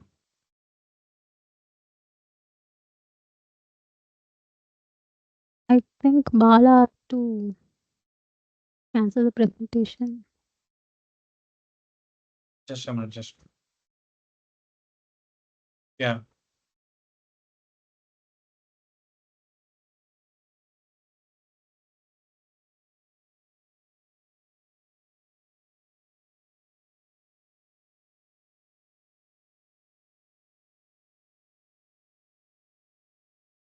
Is my screen visible? Yes. Okay. Hello, everyone, and thank you for joining us today. My name is Nandini, and my partner's name is Ricardo.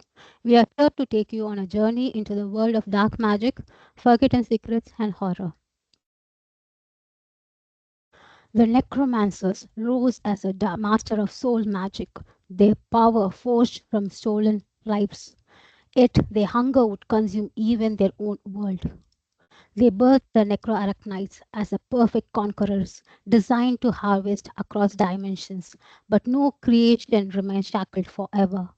However, the necroarachnites' inherent power made them uncontrollable. After eradicating the necromancers, these creatures began traveling between the dimensions. Through the void they came, drawn to the faulting eyes, like a shark to the blood. Here, the feast of souls would make them gods.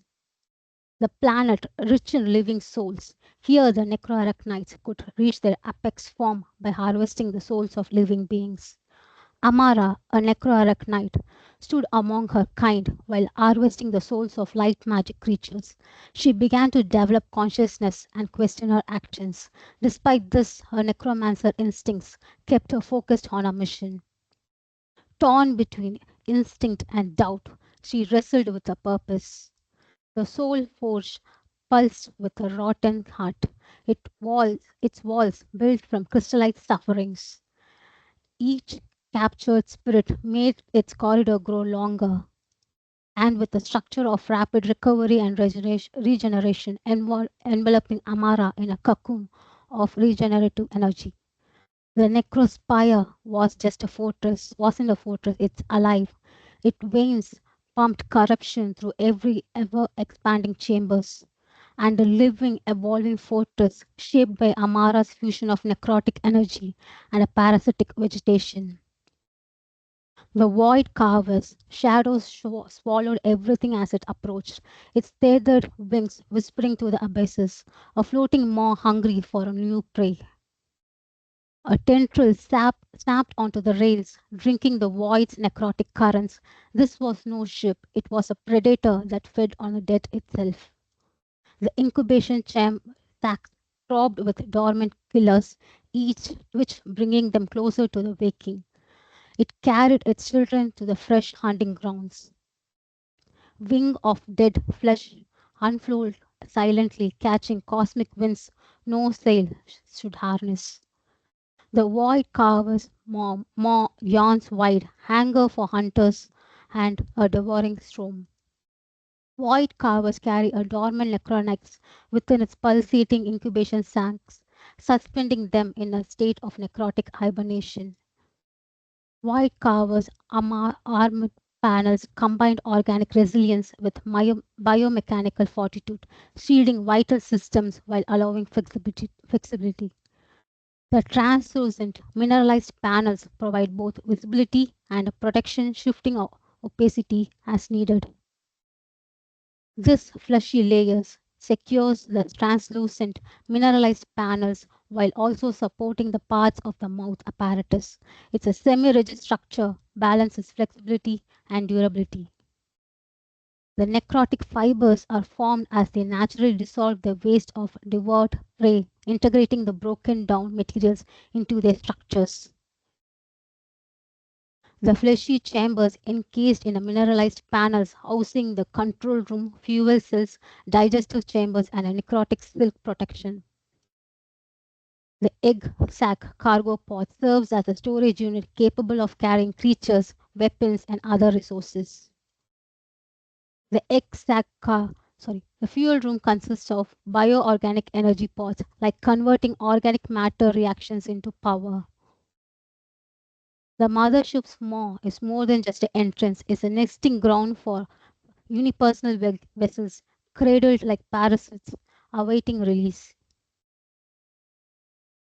A fugitive all-terrain vehicle built for swift, ruthless assault. Pilot and a mission fused at spine, nerves intertwining, no control exists, just the thought of hunger made manifest. The dead claw is not merely piloted, it is worn, fused into the necroarachnid's being. Tailbones locked together, forming a wheel of serrated edges. The dead claw rolled now, crushing everything in its path. In all-terrain mode, that claw unfurls its carved limbs, each claw shaped by nature and brutality. It clambers over any surface. That claw's front view shows its limbs folded into a dense armored shell, built for battering through obstacles and striking fear into enemies.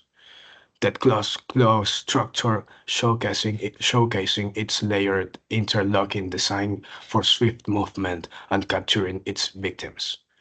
The armored panels provide reinforced protection, seamlessly integrating with that claw's organic structure for resilience in combat. The flesh interior houses the nerve system that fuses with the necroarachnid, forming a neural link. The crystallized mineral panels amplify nerve signals and diffuse excess bioelectric energy. The power movement system integrates the spine, tail, and necrotic energy storage with a V-organic rotor mechanism enabling sustained motion and rapid adaptation. The rotor harnesses stored energy, distributing it efficiently for movement and structural realignment. The transportation network pulses through the twisted landscape, a living system of movement and control.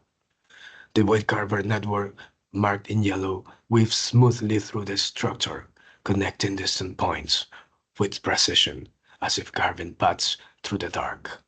The Deathclaw network in red sprawls erratically, branching like open wounds, its flow raw and aggressive.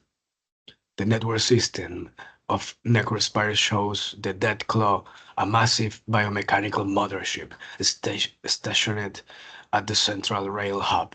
Launching pads are placed for the mothership to take flight, enabling interdimensional attacks. The mothership hovers above the Necrospire, with its tentacle-like rails extending throughout. Deathclaw navigates in the ground. The launch pad connected to the central core power the motherships for dimensional invasions. The Void Carver station rises like a skeletal monolith, its walls of fused bone and sinew pulsing with necrotic energy. Rails formed from twisted limbs coil through the structure, guiding the Void Carver along unseen paths. A hollow hum vibrates through its core. Its chitinous husks converge, drawn by the lingering echoes of harvested souls. The launchpad stands in eerie silence, warped by unseen hands. Here the Void Carvers descend and latch onto the waiting structure, skeletal limbs locking into place. The Void Carver drifts through the abyss, its skeletal frame twisting as it nears the gathering nexus. With eerie precision, it latches into the structure. As the energy surges, the platform shudders, propelling the Void Carver into the unknown. The Deathclaw station serves as a resting place for numerous Deathclaw vehicles, their skeletal frames blending seamlessly with the station's organic structure. A fusion of decay and function, it stands as both graveyard and hub. The Deathclaw then looms like a fallen Leviathan, its jagged bones forming a maze of twisted hollows, pulsating green crystals feed on decay. The Deathclaw then and the Necrospire intertwine, their forms melding in a slow, creeping fusion. Bone and blackened growths twist together, while clusters of pale sacs cling to the surface, pulsing faintly. The Deathclaw is drawn into the den, its form sinking into the tangled mass of bone and blackened growth. The jagged shell of the den shifts, making way for the creature's entry as if recognizes its own. The fusion is slow, deliberate, and absorption rather than a mere attachment. As they fell from the void in their dozens, a hailstorm of claws and fury impact craters became mass graves in seconds. Parasites dropped like rain, latching onto that claw's mid-charge. The Void Carver's will overrode all. Riders became passengers in their own bodies. As the light dims, only a husk remains absorbed into the ever-growing mass of the Necrospire's hunger. Thank you. Thank you.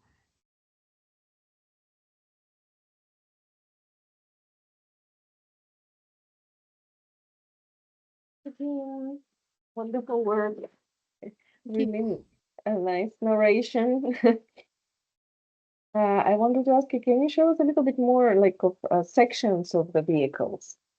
I think that like it was really beautiful work. Everything you've done like with the designs and vehicles and beautiful, like materiality. I spend a lot of time like on all of this. I think that like what I was missing is more like towards the end, especially like on how really things operate. Like just understanding a little bit more like how the body, like it's encapsulating, it comes encapsulated, sorry, in the vehicles, like how really like how they open, how they close, right? Like a little bit more like of again like dissecting really like the pieces of them and how they come together. But yes, other than that, I think it's like absolutely like beautiful work and a lot of work that you guys have done and really stunning images. And I love like how the whole storyline like comes together. Yeah. Thank you very much, Pavlina.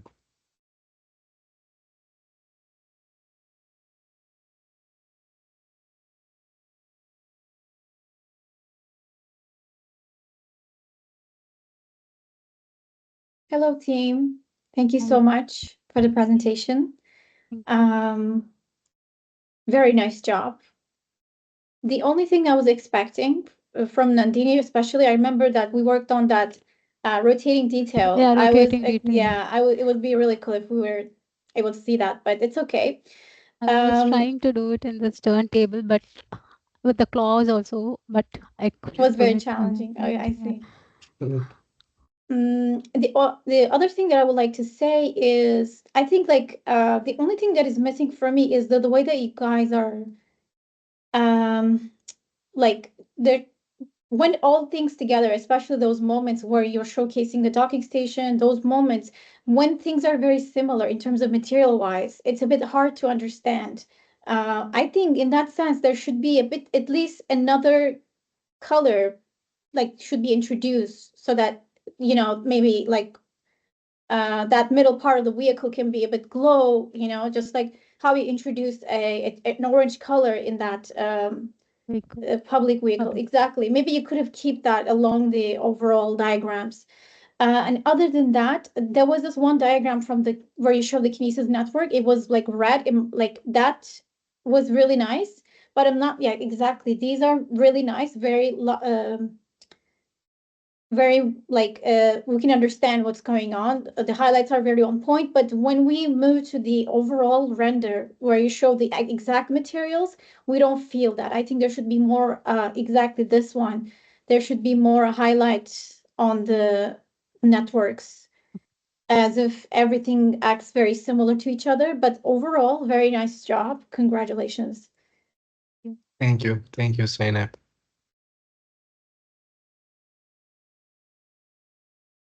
Really good work, team. I like a lot your experiments in texturing, and you have an interior rendering where you show this greenish fuel material in the interior. Could you show it? Because I really love that texture, which is I think even this kind of glowing effect. But I think it's kind of a shame that you couldn't exploit that material in the exterior as well, because something that may be missing in your texturing side probably is contrast. I would say that. But I mean, morphologically speaking, your design is really beautiful, really well organized, and I don't think I have anything else to add. I really like your project. Congratulations on it. Thank you. Thank you very much, Pedro. Hey team, what a presentation. Chills, really exciting. Thank you.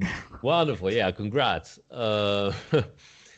I will join the feedback on the color, and I will say that my impression was like at the start of your presentation, you had some very nice images that were predominantly green as your background, which also appreciate in the presentation the identical background on both of you, on your avatars.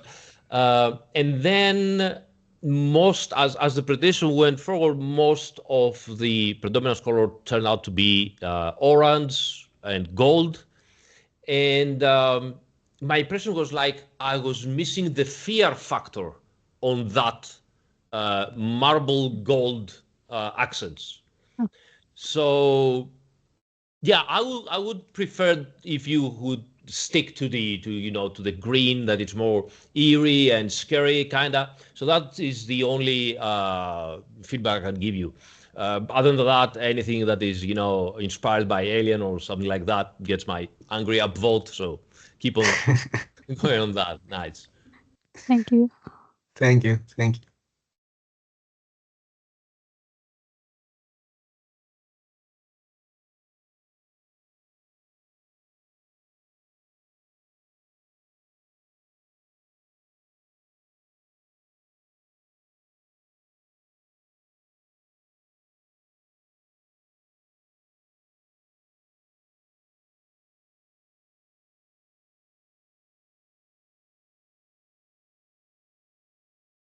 Any other comments?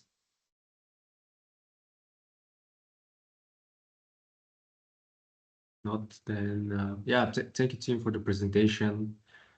I think you guys did a phenomenal job on everything, materials, geometry, networks, everything. I think it's going to be a challenge for for the final presentation to present it with more diagrams, maybe more drawing sections, so that people can really understand the world that you've made.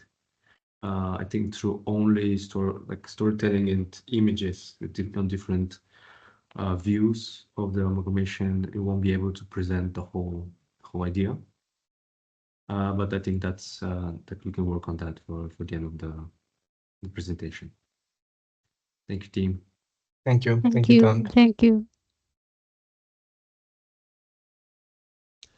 Can I add just one small observation, which I forgot? Because everything is so alien and different, and something that you don't experience normally, I had some issues with scale. I couldn't understand the scale of the vehicles, and I start understanding only at the start, and then at the end of the presentation when you had the creatures together with the station, I think that make me understand a little bit of the scale of the whole thing. So maybe adding those white creatures here and there could help a little bit, get an idea of how big the whole thing is. That's very important. Sure, thank you. Thank you, Aristoteles.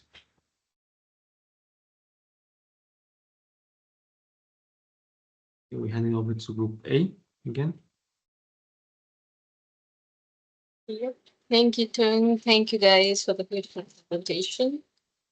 Let's move on to group A with A5, presented by Alina.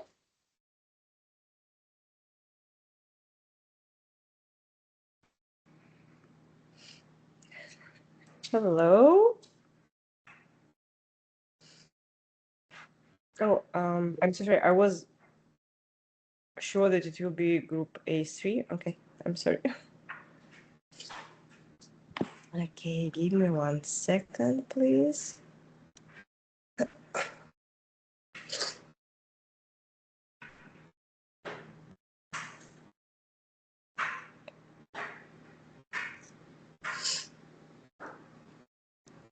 Okay.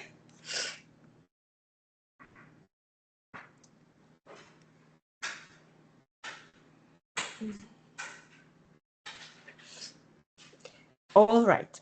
I'm so sorry for this small chaos at the beginning. My name is Alina, and I'm project manager, and also I'm student in DesignMorphine. And today I invite you to explore Aquarius, a world shaped by the surreal aesthetics of Tim Burton and the delicate beauty of jellyfish and corals. So, greeting travelers, I'm Alpa, one of the last of fallen Aquarius. From birth, I was born to the telepathic currents of our world, my senses attuned to the wisdom flowing through algae-laced lands. Our realm once thrived in harmony, rooted in the ocean floor's deep resonance. But ruin struck without warning. An asteroid carried a parasite that infected our lifeblood, fracturing minds and unity alike. Our heavens fail, voices silenced, structures lost, yet we earned it. With Referian, I surmount the LG magnetic poles to purge the corruption. Now, we rise. From ruins, we shape a sanctuary. And Aquarius, nothing is built. It is grown. Algae and seabed minerals fuse into living matter, where structures adapt like corals. From this living architecture emerges Nereon, a symbiotic a symbiotic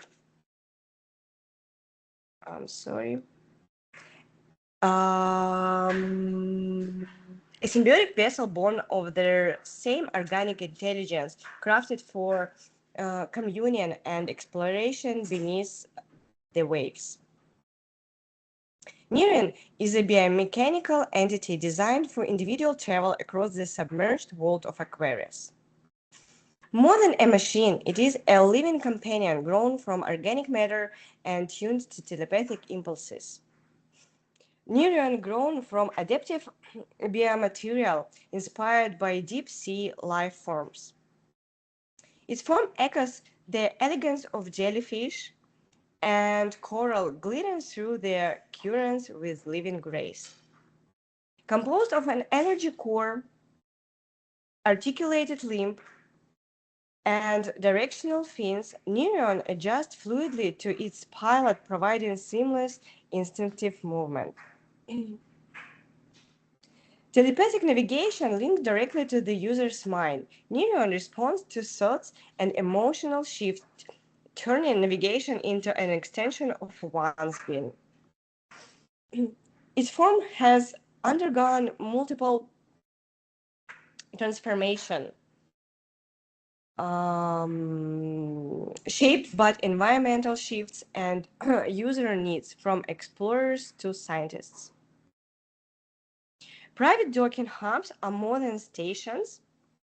They are organic extensions of the sanctuary itself. These coral-like forms envelop each Nereon with care, creating an intimate space for rest, recharge, and connection. Parked mood, a bioluminescent membranes robe the vehicle, initiating energy exchange and passive data flow.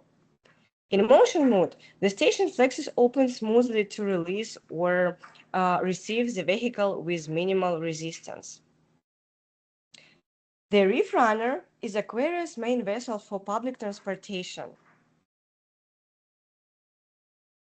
Engineered for collectively journeys, it fuses biotechnology with living systems. An organic craft designed for movement, memory, and meaning. Unlike Nereon, Reef Runner transports groups along algae-powered routes guided by the shared thoughts of its passengers. Passengers float in dome-like chambers, surrounded by holographic communication nodes and sweeping views of the ocean beyond. Reef Runner docks are coral-inspired stations. Boarding is synchronized through telekinetic signals, creating a seamless communal rhythms. The transport network of Aquarius is not built. It pulses like a circulatory system. Invisible contacts link every private sanctuary and public space through biotelepathic flows. Red routes, private flow, designed for personal travel via Nereon. Blue roads, public flow. These structured currents carry the Reef Runner between key stations. Aquarius is not constructed, it is born. In this underwater world, technology breathes. Welcome to the enigma of Aquarius. Thank you. Thank you, Elena. Beautiful presentation. I loved like how everything is coming together in this chapter. I think that like what we might be missing for this chapter, it's more diagrams and again like showing how everything really interconnects, especially like on the you know, like I feel yeah, like I see like on the vehicles level, yeah, like you're showing that like on the top. Yeah, this is helpful to see basically like more of those like diagrams and just like calling out exactly like what portion, how like you know, like interconnects and what are the logics behind it. So you know, like a little bit more, I think, like work on those, it's going to help a lot. And then can we see more of the sections of the vehicles?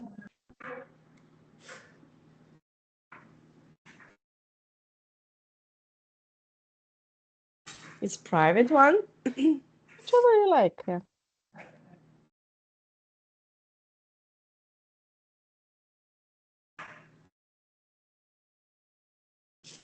And public. Yeah, but we can't see. You need to zoom in like to one of the sections, whichever you like. Oh.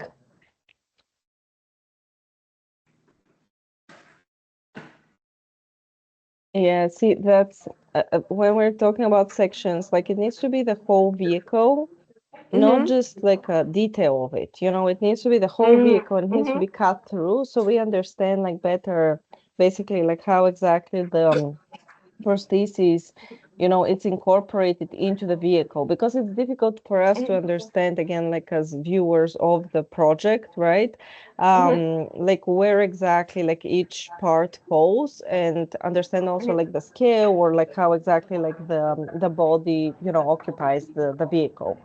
So that's something that I would say, like to all groups that haven't really incorporated it, I think that that's where, you know, like a lot of the misconception about like scale and, you know, how these operate like comes from. So this is again an example here, but like, you know, again, like you're a solo team, so you've done like an incredible amount of work, and it's beautiful, and you know, like it's meaningful, and it has a lot to do like with following your own storyline, so that's really commendable. But I just think that, you know, there is an additional layer there about like the presentation itself, just to tell the story in a better way. And again, as a reminder, that's not the final presentation of this master's, so those comments are very useful to you guys, because like you're going towards final, and that's like where you can incorporate a lot of those. Thank you. Thank you so much. Yeah, thank you so much. It was complicated. This chapter was complicated, honestly. Yeah, of course. And it's a lot of work, and it's new softwares and a lot of things like, you know, coming together, but great work. Thank you. Thank you so much.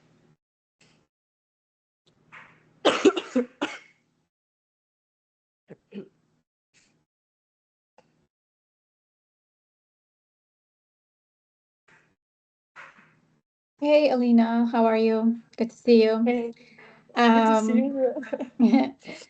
Very nice presentation. You know, I think my comment will be about the network because the last time we speak, it was, you had some technical issues, and I can see that it's not resolved. It's a bit sad to see, because you had a really nice idea. It was going to be very nice if we were able to see it, but please try to do it.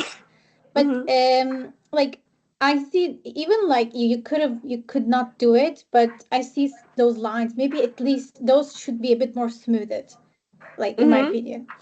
At least you could have done that, but and overall you are in a really nice place about the vehicle and public vehicle. Those are really nice designs. And a bit of information like text is missing on the presentation. I think it would be nice to put those for us to follow. Overall, very nice. Thank you so much. You did your best. Thank you so much. Thank you for your comments. Yeah, networking, it's me and Houdini, and networking, it's still like big fight. Yeah. Huge fight. Get back to it. Definitely. I want to run it, because like it's important for me just to understand this software. Thank you. And thank you for your help as well. Of course. You tried. You tried, I know.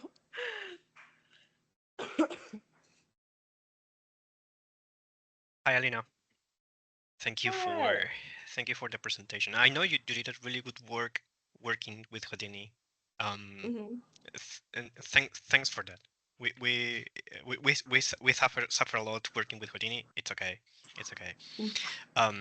My comments are more related to the final renders. They seem to be a little bit off, in my opinion. Maybe because of lining, maybe. I'm not saying that textures in general are not well done. I think they have a lot of materials, have a lot of potential, colors have a lot of potential. But for example, I was seeing your private docking station in detail. So when you go to your private docking station and you do a zoom in, you will see that there are some problems with the texture. So make a zoom in, maybe in the front view of your docking station. Yeah, I know. Do a zoom in, so in a way we can see it. Okay. Yeah, you see how the textures repeat itself. So this is something that needs to be fixed. But the overall idea, it's readable. We understand what you want to do, but texture needs to be more treatment. I think, for example, here the contrast between using that kind of brownish color and greenish color, I think it's okay. But probably we can invest a little bit more time, maybe by the end of the program, in time trying to refine the texturing in post-production as well, because when you show your renders about the docking station, everything seems to be way too dark, honestly. So it's really hard to read it. Basically, it's really hard to read the depth of the image. Just that. And I totally agree with Zainab related to the with the comment of the labeling thing, because you have a lot of things going on. You have a lot of organic things, and your organic elements has a lot of parts. So yes, you need a lot of labels, text. It doesn't matter if you repeat the text. It's important to us to understand each part. Each part of the vehicle. But overall, in a more overall sense, really good work. Hopefully you enjoy Houdini. Of course, definitely. I like this software. It's my favorite one. Thank you. No, honestly, it's very interesting software. Like I really like, for me it's very interesting just to understand this software. But because I don't have a background, it's a bit complicated, but I really want to understand this software. And when I do it, I hope that everything will be like beautiful. Thank you.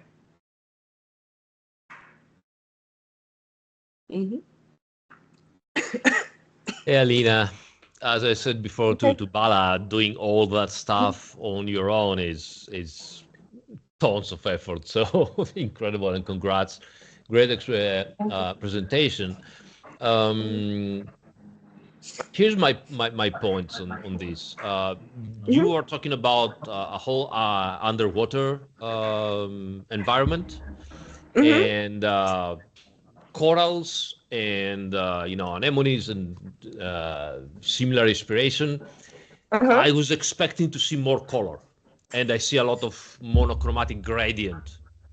And that puts me, together with the incredible amount of work that you have done, it puts me into a position where I, at around half of the presentation, I couldn't understand what was what. I started to become very confused about what was the small vehicle, the bigger vehicle, the stations, because they're all, complex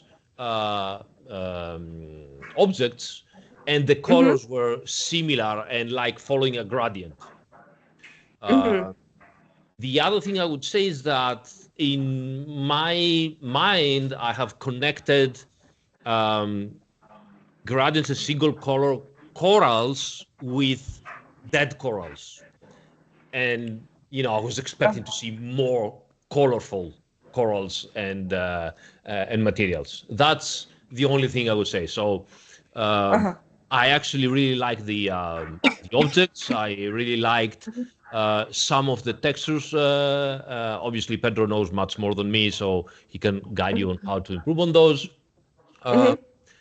But some more colorful choices could bring the whole thing into a next level.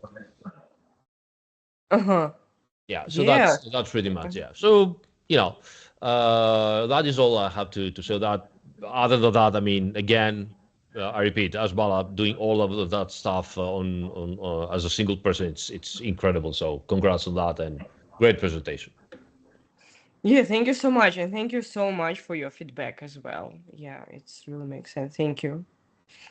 I appreciate it. I will definitely use it.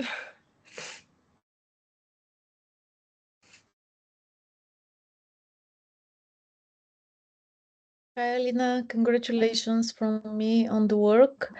You really did amazing job, especially keeping in mind that you are a solo team.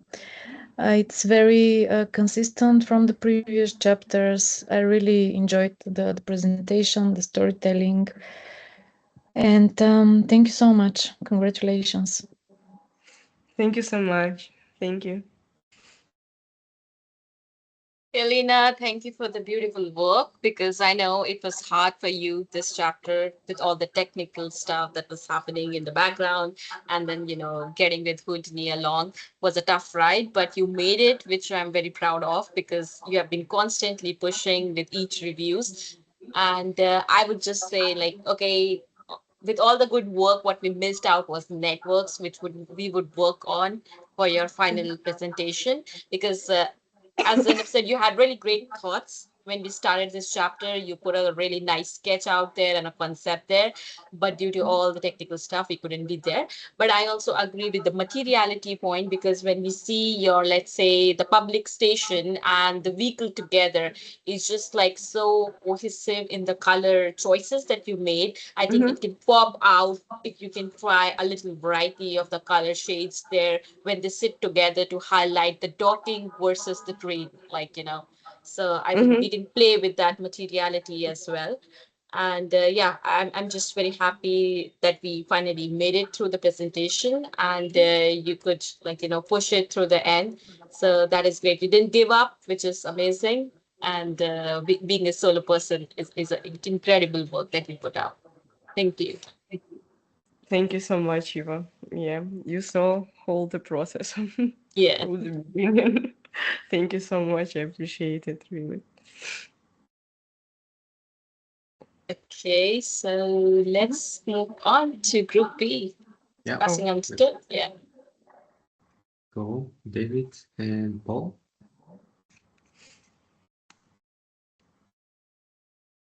Hello, hello. Afternoon. Hello, everybody. Okay, let me just share my screen. Okay. Perfect.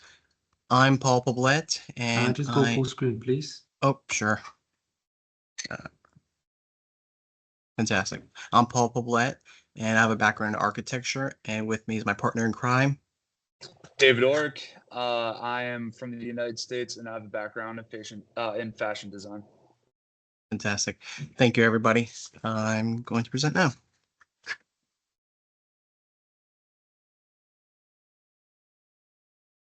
Hello, and welcome back to our bi-weekly program. For the past 6 weeks, we have immersed ourselves in the extraordinary story of the Cryolumina vagabundus, a species whose nomadic hive mind defines conventional understanding. Recap from last week's episode: the aesthetic organic goop, their broodmother, and their all-seeing eye and the brain of the whole operation. The interior of their magnificent silken Lynchian hive flows, and flowing with royal jelly, which hangs from the caves carved from the Veluthra strong weathered patterns.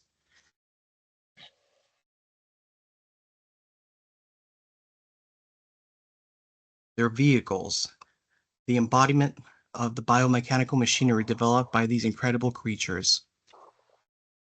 We have explored the biology, the corpuscle, that inhabit and incubate their young within, and last time, we witnessed a mesmerizing spectacle, the construction of this imitative amalgamation within the heart of the Umbravel forest, a marvel of organic engineering. This colony is a built-up of natural and artificial elements, spiraling copper lynching towers, a shimmering communal jelly pool, and gardens that drape over internal pillars, their vibrant tendrils pulsating with life. But the hive is no idle sanctuary. Tonight, we turn to transportation and the vital network of vehicles that keep the Eclipse moving, gathering, and evolving. Though formidable in intellect, the Eclipse are small, their fragile bodies ill-suited for long treks across the expansive world, and so they have devised an intricate transport system, one that extends from the deepest chambers of the hive to the furthest reaches of Eleuthera's wilderness. Think of your morning commute. You open the door, settle in your seat, and you begin your journey. The Eclipse do much of the same. Nicknamed the Meatball, this personal transport pod are smooth, seed-like capsules designed for swift, efficient movement through the hive's vast internal networks. Today, however, we follow an Eclipse assigned to a humble yet vital role: waste management. How lucky! Life within the hive is a cycle of consumption and renewal. Waste does not merely disappear, it is transformed. Organic refuse, molted exoskeletons, and discarded materials are drawn downward towards the hive's composting chamber. What cannot be absorbed is collected, and so the Eclipse climbs into its personal meatball. The vehicle hums to life, scanning the hive floor for waste, just too stubborn to break down. Once found, a delicate vacuum system extends, sweeping debris into its collection pods. With the task complete, the materials collection pods are full, and then it docks with the fellow garbage men. The trio get comfortable together. As they latch onto a crawlable station. Once secure, the transport system enters the private network. A pressurized transportation tube that glides through the colony's linear and internal pathways bound for the gelatinous refinement sacks. Here, the unwanted waste will undergo its final metamorphosis, its molecules stripped, reshaped, and reborn as the building blocks of the Eclipse society. The resulting materials will become healing gels, bioconstruction paste, and nutrient slimes, ensuring nothing goes to waste. Now, the crawlable station faces a choice: return for another collection run or continue upward. Continuing towards the public docking station where the Eclipse explorers prepare for the journey beyond the hive. The Eclipse are not merely architects of their hive. They are students of their world. Survival demands adaptation, and adaptation begins with knowledge. At the public docking station, Eclipse travelers gather, preparing for departure. Awaiting them is the public vehicle, a long-range transport designed for exploration and collection. It is an imposing creation, modeled after an aerial predator from their home world. A fusion of organic and mechanical engineering, its segmented exoskeleton, iridescent in the moon's dim light, conceals an interior of remarkable complexity. Within the tail section of the public vehicle lies the long-distance habitation pods. These stasis pods are lined with precious royal jellies, allowing the passengers to enter a state of deep conscious slumber, a necessity for journeys spanning vast distances. At last, the moment has arrived. The public vehicle launches, gliding along controlled aerial pathways before surging into full flight, its thrusters carrying it across Eleutheril's untamed landscapes. Upon arrival, the Eclipse awaken, their mission to scan, to collect, and to learn. Delicate appendages harvest samples of foreign flora, storing them in the vehicle's side canisters. The air is analyzed, the terrain recorded, every detail is crucial. Their findings will shape the next evolution of their hive, ensuring that it remains in harmony with this alien world. As their task concludes, the Eclipse return to their pods. The public vehicle embarks on its return voyage, delivering its cargo of knowledge and supply back to the colony. Awaiting them upon arrival at the docking station is a fresh rotation of explorers, eager to take their place. The weary travelers retreat to the hanging gardens, basking beneath the glow of bioluminescent fungi, or submerge themselves in the royal jelly healing pools, their bodies absorbing the essential nutrients needed to restore their strength. The eclipse's hive is not a city in the traditional sense. It is a living, breathing entity, an ecosystem where every moment and every movement, every system, and every vehicle serves a greater purpose. This is a civilization of renewal, a people who do not take without giving, a species that builds not to conquer, but to sustain. Yet without their extraordinary vehicles, the intricate network of personal transports, waste collectors, and long-range explorers, this delicate balance would collapse. And so, as we conclude our journey tonight, consider this. A city without roads is no city at all. A body without veins cannot live. In their own way, the Eclipse have understood this truth far longer than we have. Next week, we venture into the School of Cosmogony, where we will witness the grand-scale cityscapes the Eclipse have carved into Veluthra's horizon. You do not want to miss it. Good night. Thank you, guys. A really Thank you. fun presentation. Thank you so much. Thank I you. love like how you guys like really like started working together so well, and it really shows through the work. Like everything is really coming together. It's absolutely awesome. I love how playful you were with the vehicles, you know, like you didn't shy away for creating something a little bit, you know, unexpected, and give it character. And I really love like everything that like you've done. And I think there's great improvement also on materials, on just rendering, like putting everything together, like the presentation overall. I really think that you guys like are, you know, like you're doing great, like working together. So I'm really happy that like you found each other. Thank you. Thank you. Thank you. Thank you. Truly, thank you.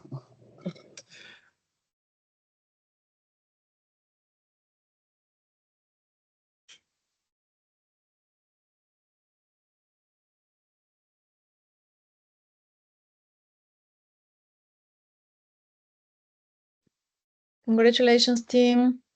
It's a really nice project. I like your visuals. As Pavlina mentioned, I see great improvement. Also, I really like the color palette. Everything looks really well put together. Thank you so much for the presentation, and looking forward for the next chapter, as you mentioned in the end. Also, I really liked your storytelling. Good job on that. Thank you. Thank you. Thank you. Thank you.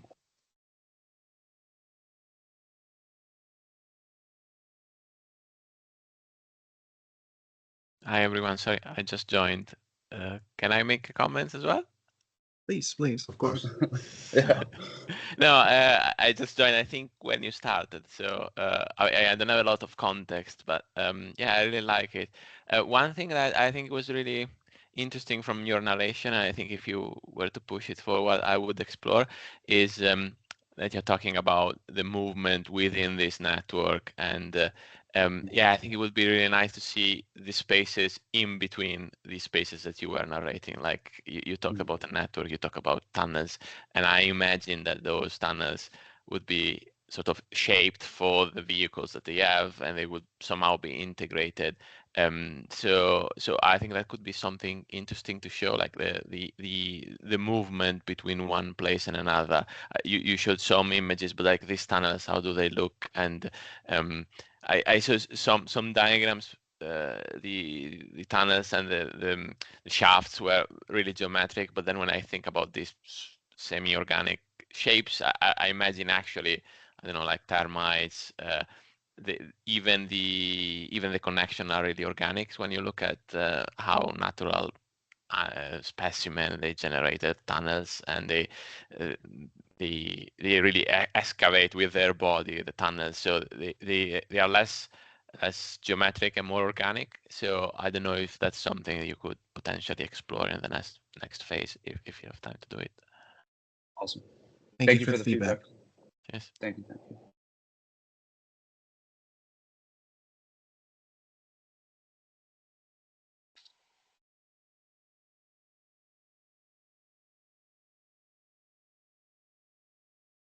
Okay, so I'm do some comments.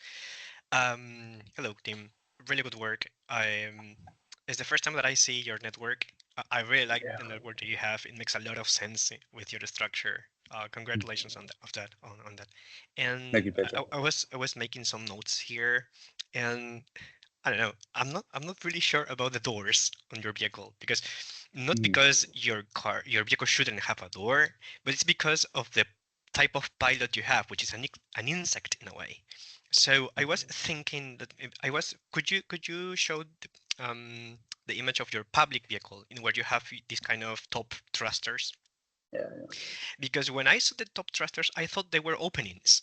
Because as you have insects can fit in holes, in smaller holes. So I was thinking that maybe the way you design the doors by opening this kind of top part, I don't think it's really necessary. And even for the private vehicle, you have this kind of opening lid door, at the top in the private vehicle. And I don't think it's necessary because you have an insect, and where at the top part of your private vehicle you have this kind of black, let's call it antenna. I don't know. If you get rid of that antenna, you have a hole. Basically, the insect can't fit that hole. So honestly, I don't think you need a door. I don't know.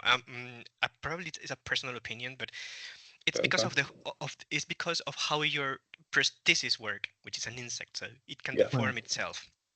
Okay. But apart from that, I really like the textures. The overall shape of the vehicle is really beautiful. This kind of organic mechanic insect is really beautiful. I really like the details. I don't know, but maybe the texture that you apply on the vehicle seems to be leather. I'm not sure when you see it on the detail on any detail. But I think it's most this happens more in the public vehicle rather than the private. If you do a zoom in on the public vehicle, you will see that texture seems to be leather rather than metal or something like that. Because of the texture, but something that can be improved, honestly. Apart from that, really good work. I really like it, and I really like the network a lot. Okay, awesome. Thank you, Pedro. Welcome. Thank you. Hello, guys. Thank you so much for the presentation. I do not have a major comment. It seems like you fulfilled every requirement very nicely. I really enjoyed that the network diagram that you have, the one underneath. It looks very nice, very well presented. Maybe the only thing that I would say is that you have those close-up shots. I wish you would have carry that same the way that you presented here. You could have presented like very similar in those close shots. But other than that, very nice. I really love the vehicles. Their proportions are very nice. Their materials are very nice. So overall, I don't have anything else to say. So congratulations. Awesome. Perfect. Thank you. Thank you. And thank you, Pedro and Zainab, for your help this chapter. Truly. Thank you. You're welcome. Anytime. Thank you so much. Thank you.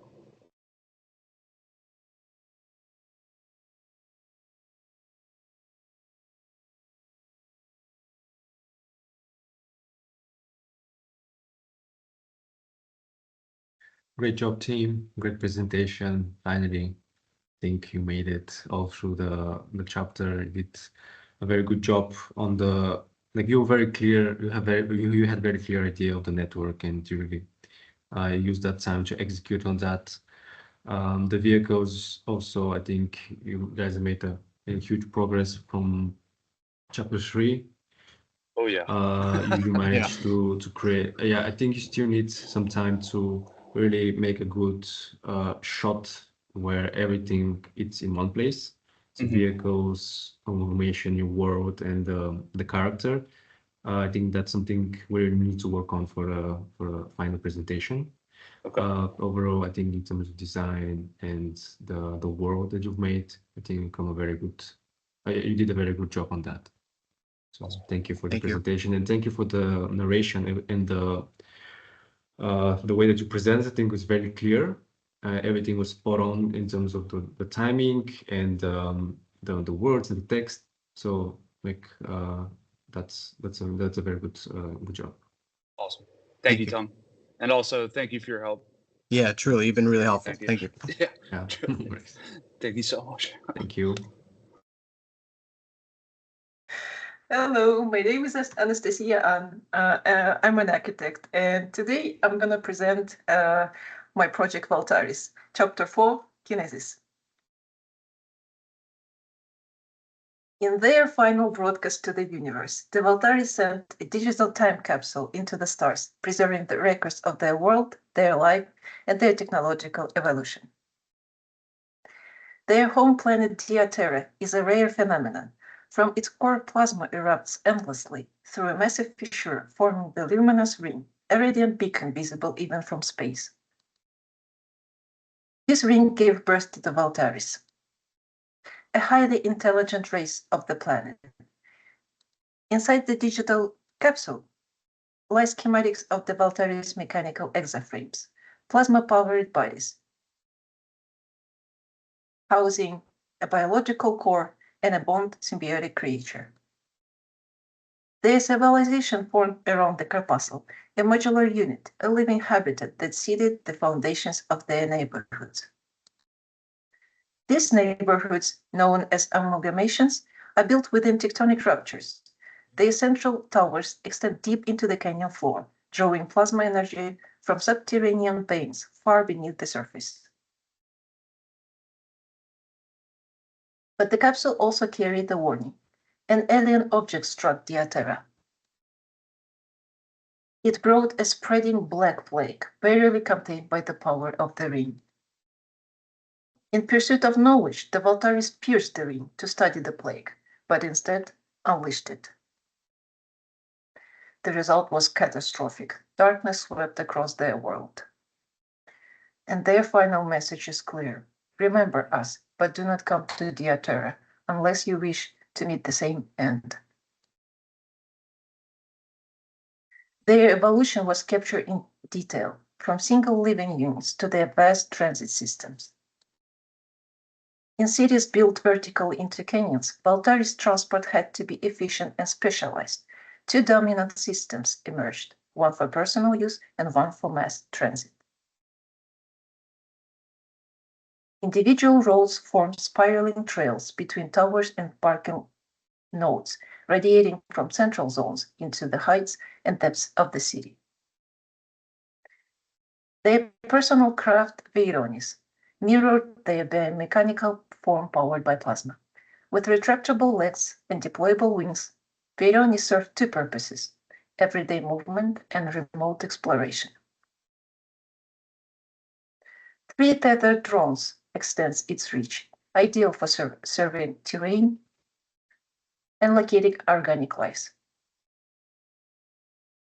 A plasma engine at the rear powers the craft, aided by folding micro thrusters beneath each wing for nimble control. Its modular body centers around a reinforced core with wings, limbs, propulsion, and other systems attached in layers. The drone deploy on neural tethers for independent scanning and retrieval missions. Acting as a remote sensory nodes, they transmit environmental data directly into the pilot's mind. At the front lies the vision core, a plasma-driven optic that collects and transmits spatial awareness into neural-readable projections, steamed onto a holographic display, where a pilot sees terrain, roads, and drone feedback. The display tailored to their cognitive patterns, replacing all conventional dashboards. At the heart of Veyronis is the cockpit, enclosed within its inner exaframe cage. This semi-organic control node is designed to amplify the pilot's neural feedback. Inside the pilot is positioned on a platform called Neural Interface Platform. It remains upright as the craft tilts, ensuring balance in all flight modes. To initiate aircraft control, Valtaris rests against a neural path. Filaments pierce the exaframe and sink directly to their organic core for seamless control. With the link established, the craft responds as an extension of thought, tilting forward to gain speed and efficiency. In Valtari City, the private aerial transport like Veronis navigate between towers and terraces with precision. Their form and agility make them essential for Valtari's daily life. To house and recharge private transport, the Valtaris developed Voxar, a modular parking structure. Each tower is made from repeatable units, arranged in tiers. From single-level units to large multi-level hubs, Voxar systems scale to suit environment and demand. Arriving craft lands on a shared path, and then it is pulled inside by automatic systems for storage, recharging, or preparation for next departure. Gates open on approach, and conveyors guide each variance inward. Belts transport the craft to storage domes, positioning them efficiently across tiers. The Valtari is board within the module before heading toward one of 3 launch gates of the module. Automated doors open, and the variance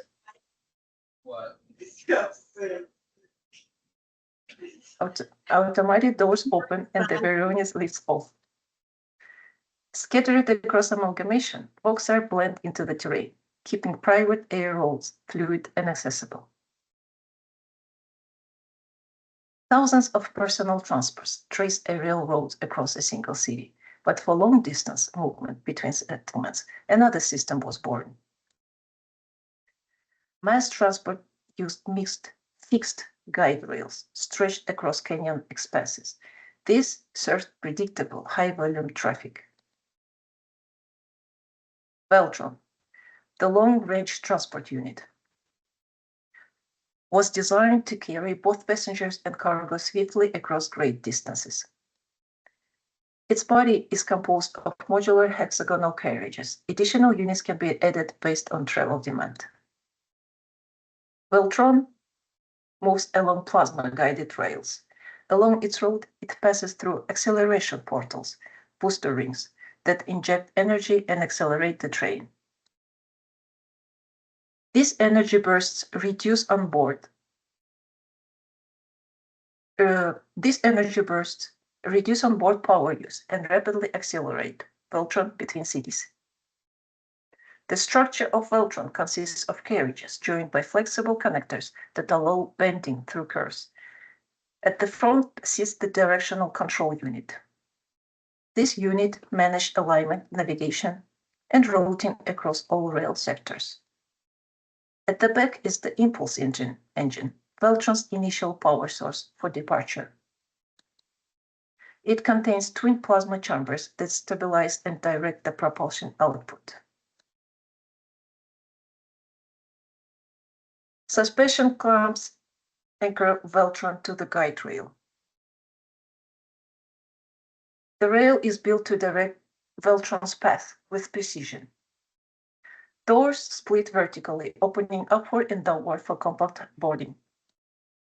Inside Veltron, clamp restraints suspend Valtari's passengers in stable, semi-upright rows.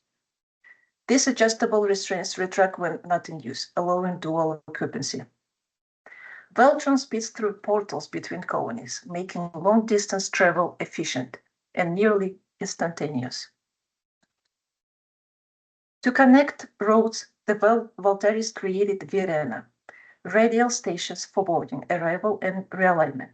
Their number of arms corresponds to their departure roads. The interior of the station is a unified open space. Boarding platforms line the outer edges. A central plasma column powering the entire hub.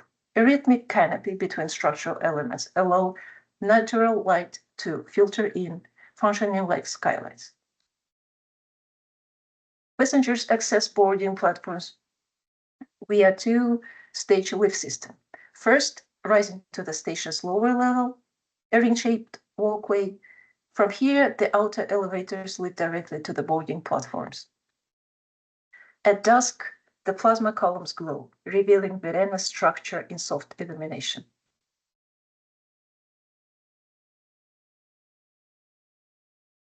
As Veltron nears, it slows and aligns.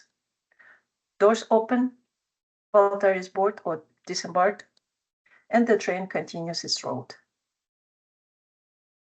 Stations vary, 3 or 4 arms depending on traffic, or dual cores for complex nodes. Verena towers rise above the city, acting as connective arteries between settlement layers and transit flows.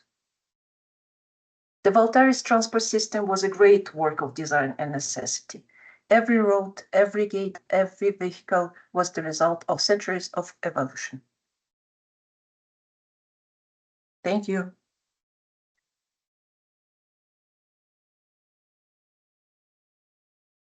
Thank you so much, Anastasia. It's beautiful work. Really, it's a work of art, I would say. Whoa, thank you. What comment can we give, you know, like to this? Speechless, mic dropped. Really? I'm glad to hear that. Are you surprised? Yeah, I mean, come on, it's absolutely stunning. It's just because I like the quality of it, but I don't like that I didn't have enough time to put like more in design, because for me design is like too simple.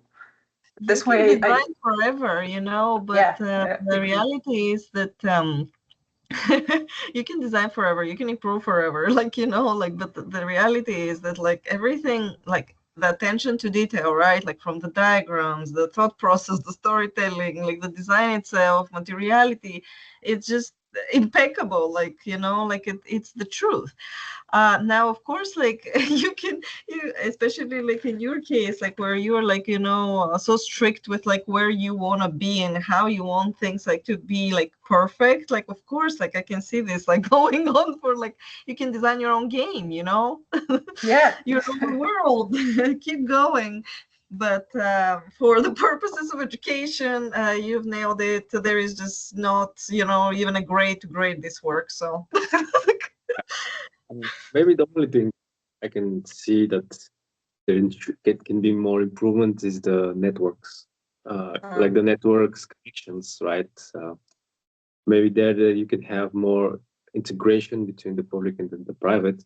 But then again, that's just something that's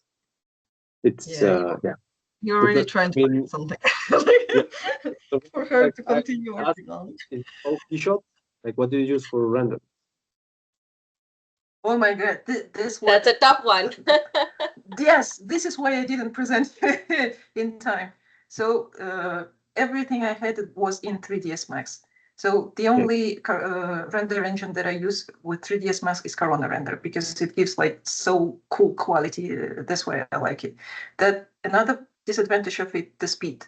It takes hours. Group, they make everything look great, but it's very slow. Yeah, so sometimes it looks like, you know, it's pixelated and you have to wait a couple hours to understand, is it like everything is okay on your picture. Sometimes after 2 hours, you see like arrows there, and you have to fix it. In order to re-render pieces of that, you have to re-render the full image. So I was behind. That's why I was behind. But your lines are very complex, refraction. So that's if you want to get the quality with it, I guess it's gonna take some time to process everything. But congratulations on everything. I think it's Thank you. So I thought I was smart, so I decided to take all those renders that will be on without any background, like on the black background or on transparent background. I decided to do them in Keyshot. So I exported everything that I had in 3ds Max to Keyshot and rendered it there. But everything that I have with background of the city of the amalgamation, I had to render again in 3ds Max. So I had to apply materials twice. Like I doubled my work. That's why I didn't do it in time. But everything was ready. It just at the end I had no energy to push. Gonna do it in Unreal Engine. Well, what? Could you repeat this? No, nothing. You need to do it. I just heard Unreal Engine. That's only what I heard. Do materials one more time in Unreal Engine. I'm ready. That's what I'm saying. I'm ready for that because the speed of render in Unreal Engine is completely. Yeah. Okay.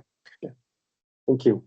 All these complicated models are gonna make a really great show for your video. I'm really very excited for your project specifically because like you have so much of content to bring it and have your own scene decorated. So it's gonna be a really great show.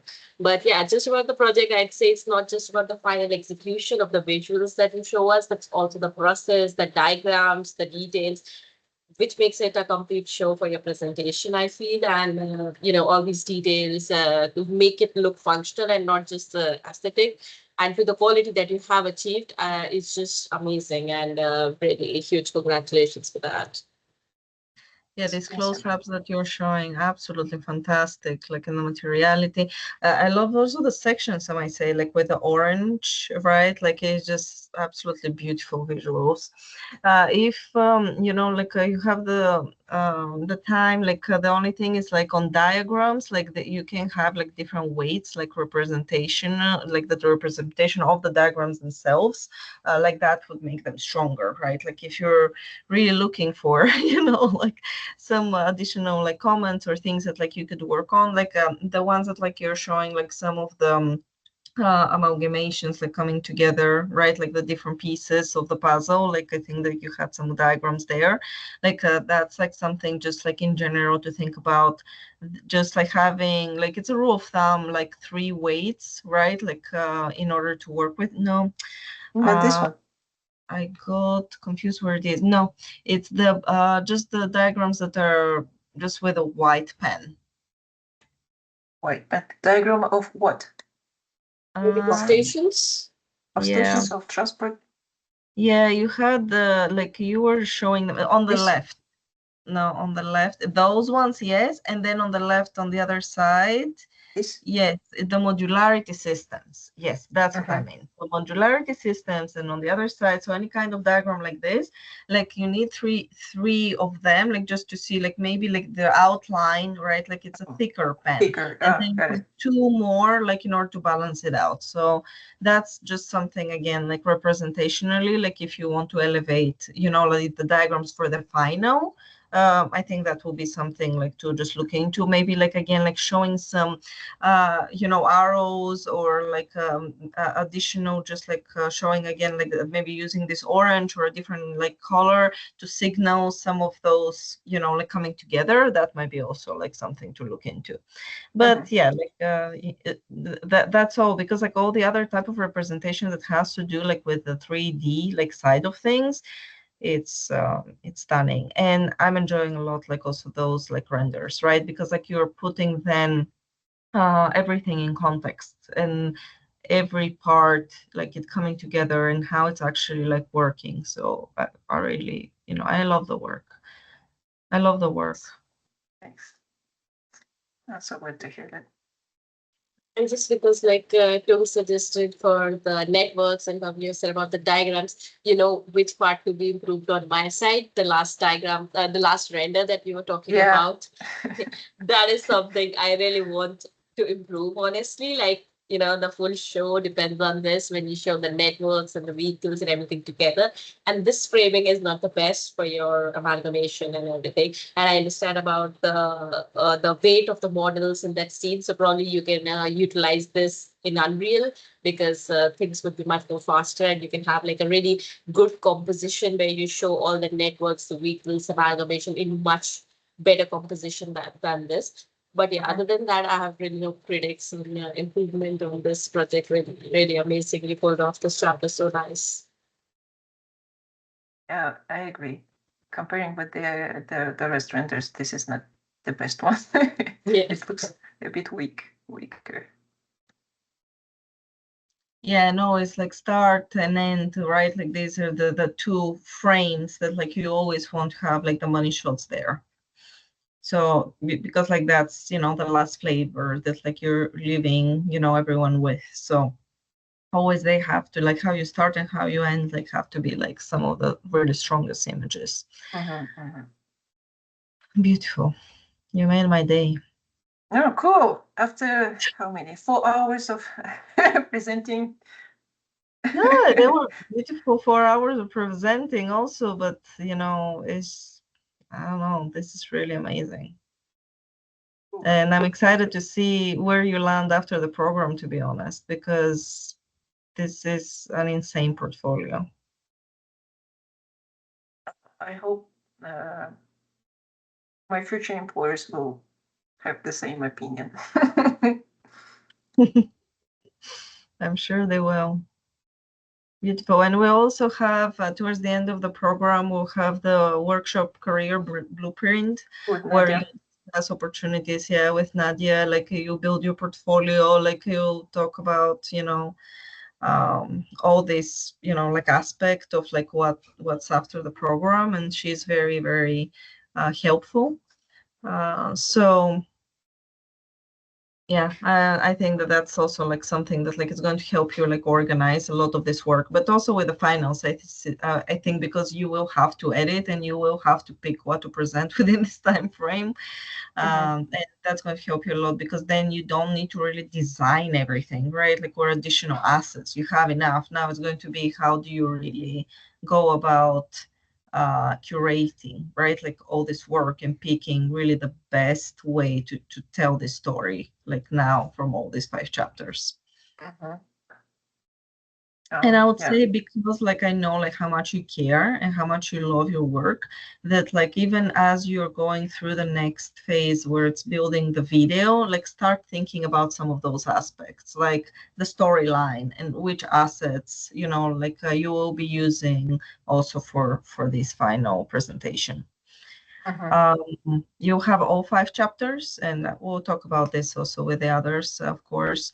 We'll have all 5 chapters, but like you can put emphasis on different chapters through the final also. They don't need to be all equally weighted. So, you know, like you can decide. You mean on the board, right? On the final board? No, not on the final. Not so much on the final board. It's more about the presentation itself. Okay. Yeah.